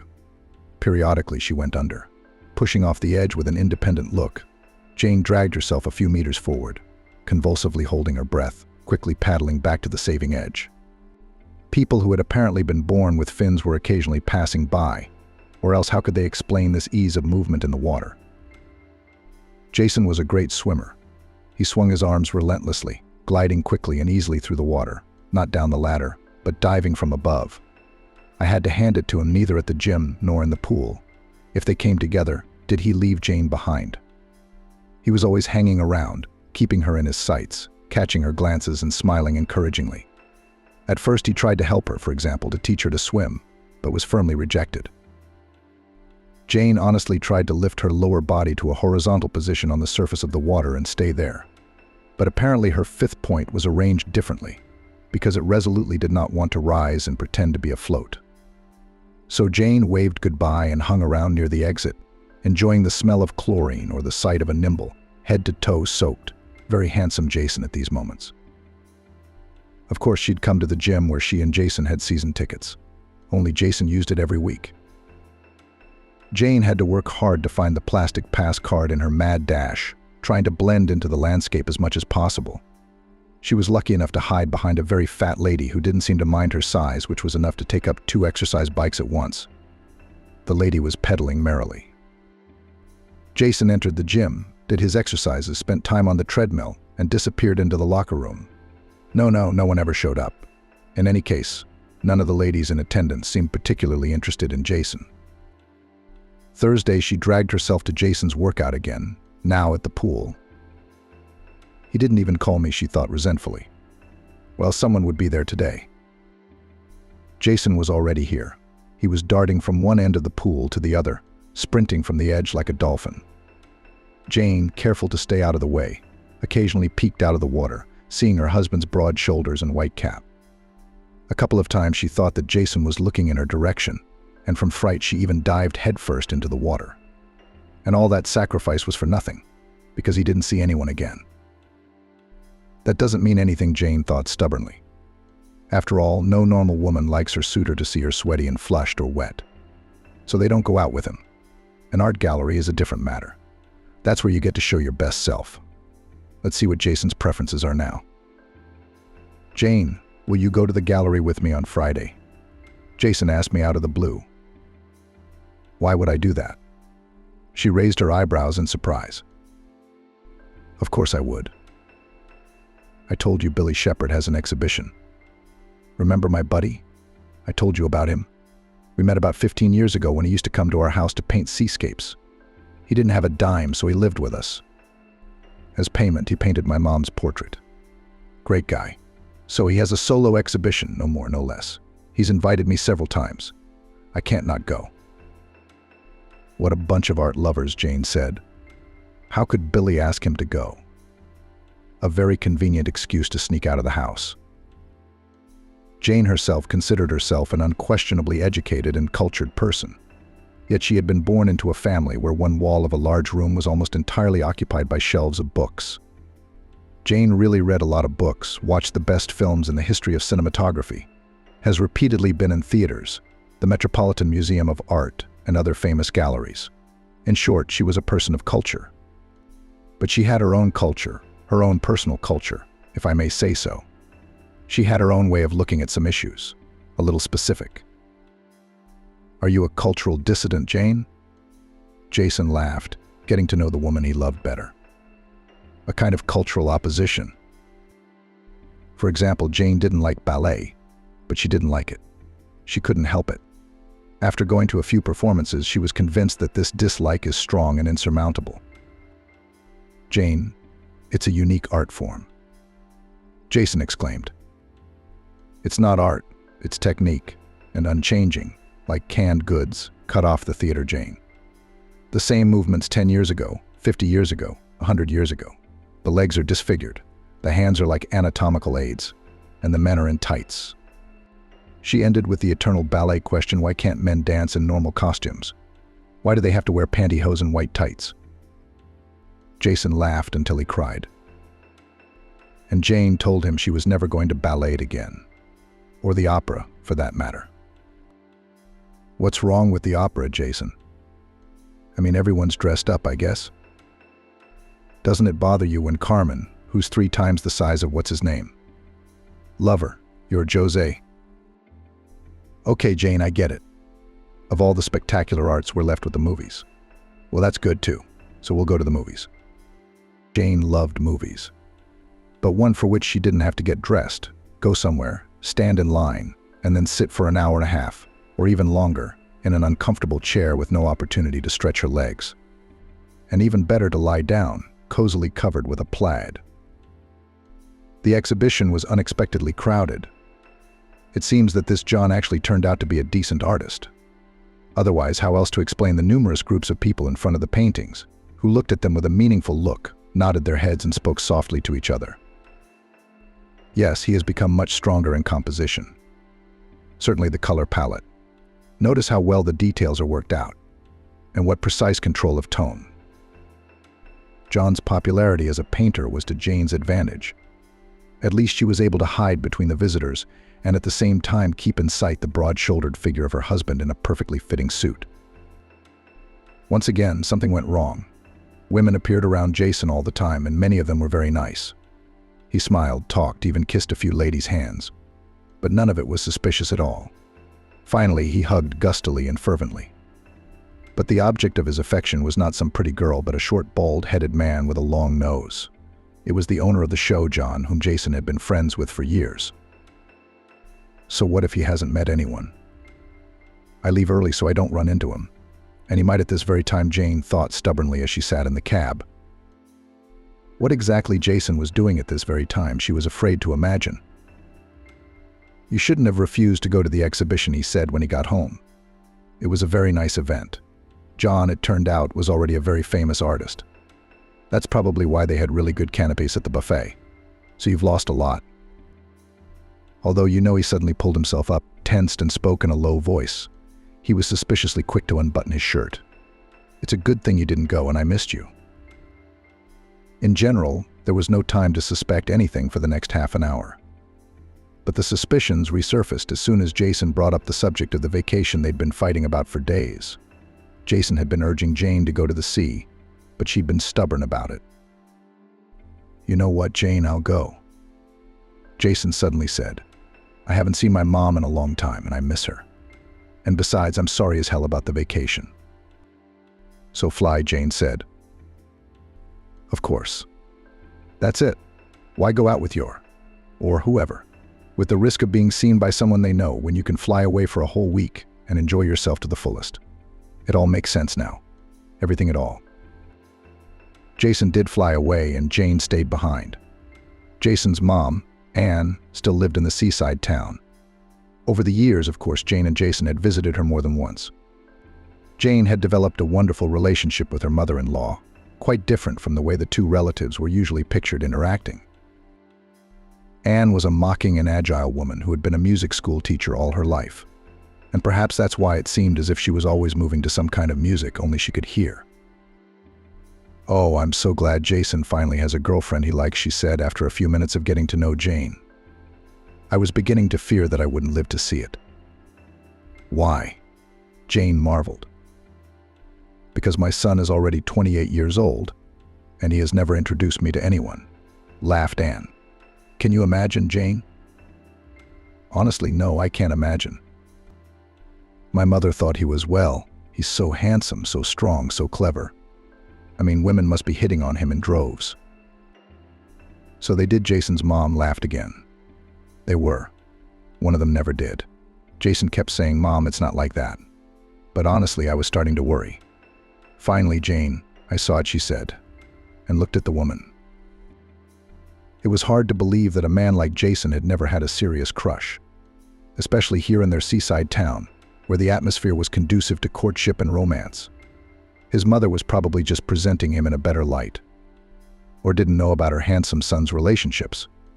That's exactly how it works, Anne said with a smile. It looks like you're the one he's been waiting for all these years.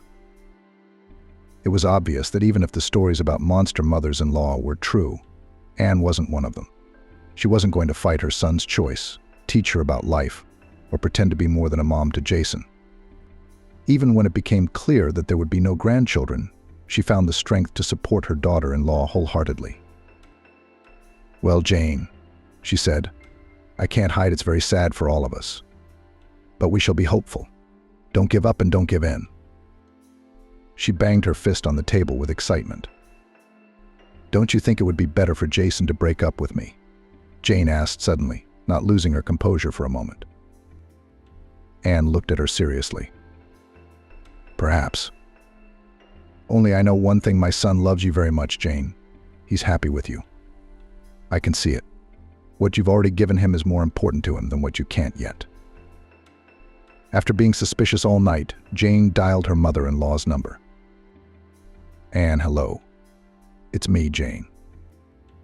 Jane, baby, came a cheerful voice in the receiver. I'm so glad to hear from you. It's been so long since we've seen each other. Why didn't you and Jason come? Yes, well, Jane mumbled. It didn't work out. I had a lot to do. And, Anne, can you tell me where Jason is? He's not answering his phone for some reason? Oh, he's been weird. This time he's always driving around, running around. I mean, we haven't had a decent conversation since he got here. And yesterday he went to the barber shop. Can you imagine? I said to him, why can't you get a haircut at home, son? And he's talking to me about some very important meeting. He bought a new suit yesterday, a white shirt. It's like he didn't fly to the sea, but to a symposium. Your favorite son didn't fly to a symposium, but to a date. Jane almost burst out. I'll tell him to call you right away. Are you sure you're all right, Jane? You sound a little sad. Anne was visibly worried. Noticed it at last, Jane thought. I won't see him until tonight, Anne continued. He said he'd be late. A friend of his is opening a new restaurant on the waterfront. When he found out Jason had flown in, he came running to his feet, saying, help me, save me. Well, you know Jason. Who could say no to help? He's out there all day installing computer programs to make them work. Well, I don't know anything about it. But Jason says the opening's coming up and they just can't keep up. I guess it's a good thing he shows up in the morning.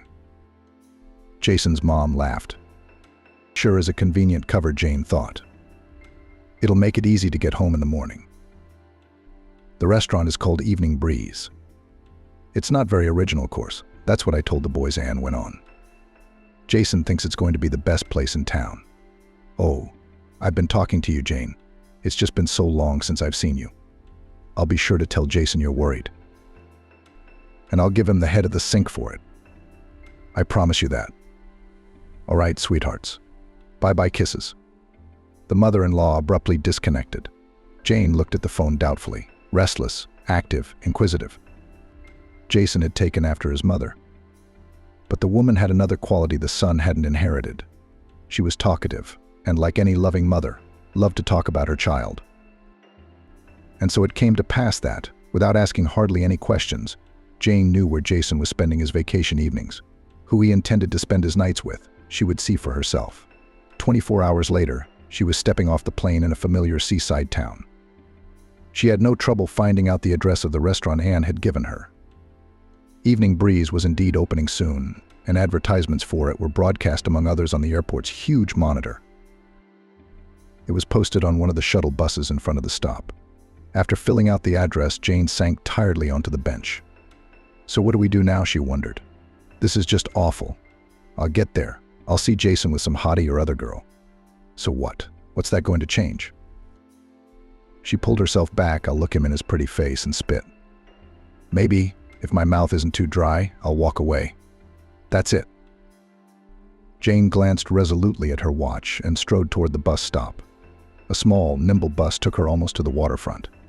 As soon as she stepped out of the stuffy cabin, she could smell the sea. Her eyes caught the turquoise sheen of the sea surface with pleasure. Well, of course, the Evening Breeze. What else would one call a restaurant here, she involuntarily thought. A large, brown-railed area overlooked almost the shoreline, like a small pier. It was evident that there was minor work going on everywhere, the unfinished work that would precede the big renovation. But on the terrace there were already a mixture of light tables, chairs and armchairs, cauldrons with tropical plants, the edges of a huge white awning and white tablecloths. The broad palm leaves were lightly ruffled by a barely perceptible breeze. Would you like to have dinner?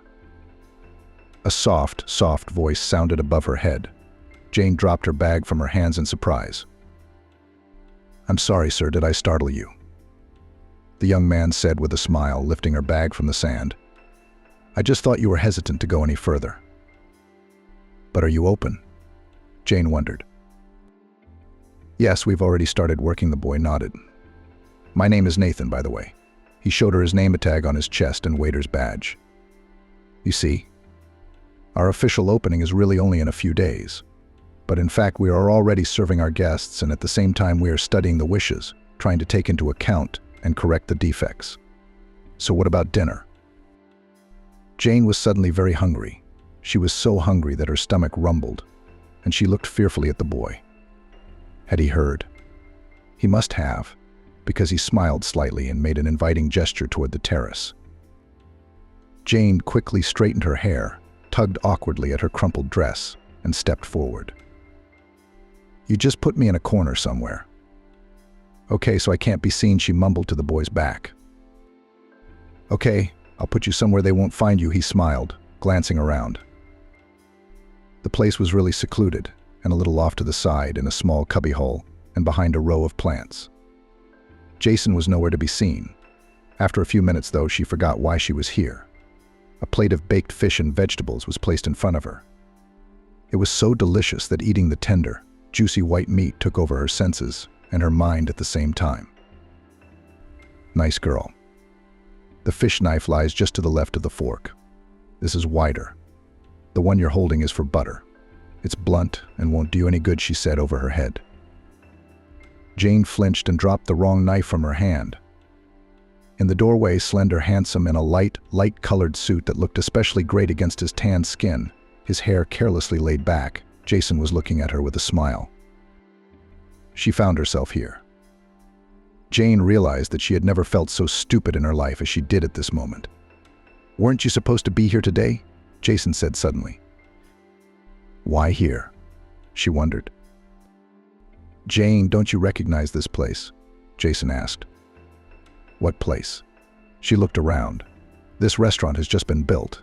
How can I recognize it?" "What's a restaurant got to do with it?" Jason waved his hand. "I meant the place. Look around." She looked around carefully. What was there to recognize? The coast is the same everywhere, sand and water. "And you're still a romantic," Jason laughed. "I don't want to torture you because you won't figure it out until morning. Look, this is the place where we met. Remember, you were floundering like a sea naiad and I, like a young sea god, was rescuing you from the sea. Over there, see?" He pointed to a group of white buildings, which seemed quite toy-like from here. "That's where he was carrying you." Wait, Jane realized Anne told me the name of the restaurant. Does she know? Is she in on this with you?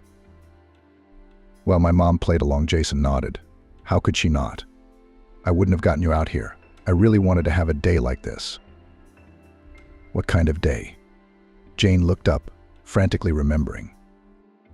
Jason rolled his eyes. "Jane, you're incorrigible." He sighed. "Today is exactly 10 years to the day we met on this spot." Like a magician, he pulled a bouquet of flowers from somewhere under the table. Luckily, it was big enough for Jane to hide her shame-filled face behind it. "Jason, who are the U and D on your weekly to-do list?" She squeezed out. He looked at his wife, who had been shaking with laughter for a couple minutes. "Wiping away her tears," he said. "What makes you think the D and the T are anyone?" "Jane, the D is Dimitrov. And the T, have you seen it? You know I keep forgetting to take my allergy pills. So I marked it just in case." "God, I'm so stupid." "I'm sorry," Jane mumbled, completely destroyed. "I will, of course. Where would I go?" Jason grinned. Everyone had forgotten. "Although, to be honest, I didn't realize you were so jealous. It's flattering. Listen, Vic, the local chef, who's a terrific cook, by the way, made a dessert just for you and me." Jason glanced around and waved to Zane, who nodded and left. But he returned a few minutes later with the dish in his hands, smiling triumphantly and placing it on the table. "Here, Jane, my favorite. Happy anniversary," Jason said solemnly. There was a strawberry chocolate dessert on the platter. The chef had really gone to the trouble of depicting their initials standing in a thin chocolate basket among the creamy strawberries. The dessert was a little masterpiece of pastry art. Any normal person should have frozen in rapture and then begun to cringe at how such beauty could be ruined and eaten. But apparently Jane was not quite a normal person, because at the sight of the dessert suddenly experienced a sharp and completely unexpected attack of nausea. It was all the more unexpected, considering that Jane had always been an omnivorous person with a strong stomach and an excellent appetite. She turned pale, jumped up, put her palm to her mouth, and rushed away. Jason was confused and bewildered. After waiting a few seconds, he rushed after her. This was definitely not how he had imagined his beloved woman's reaction to the meal he had prepared for them, much less the end of a romantic evening. Staggering, Jane walked out of the ladies' room. Jason was loitering on the sidelines. He ran up to her and took her hand, peering into her eyes. "What's the matter, darling? Did you get poisoned? Jesus, let's walk with you to the hospital right now." "The hospital where I dragged you with the glass in your leg. Can you walk, or can I carry you?" How sick was she? She couldn't take it anymore and laughed. "Jason, it's been 10 years. You can't carry me now." Half an hour later, they were at the hospital, where fortunately a doctor Jason knew well was on duty. Jane was quiet and even a little thinner, and she came out of the treatment room and sat quietly next to Jason. He rushed toward her. "So, did you get poisoned after all?" he asked anxiously. "I'm going to blow this stuff to smithereens. I don't know what I—" "Wait, don't scream," Jane soothingly stroked her husband's arm. "It's not their fault in the slightest. My condition is all your fault, Jason, honey. I'm pregnant." Jason flinched and looked up at her. If there were any lingering suspicions deep inside him that disgusted him, they dissolved completely, and without a trace in the happy glow his eyes flashed with.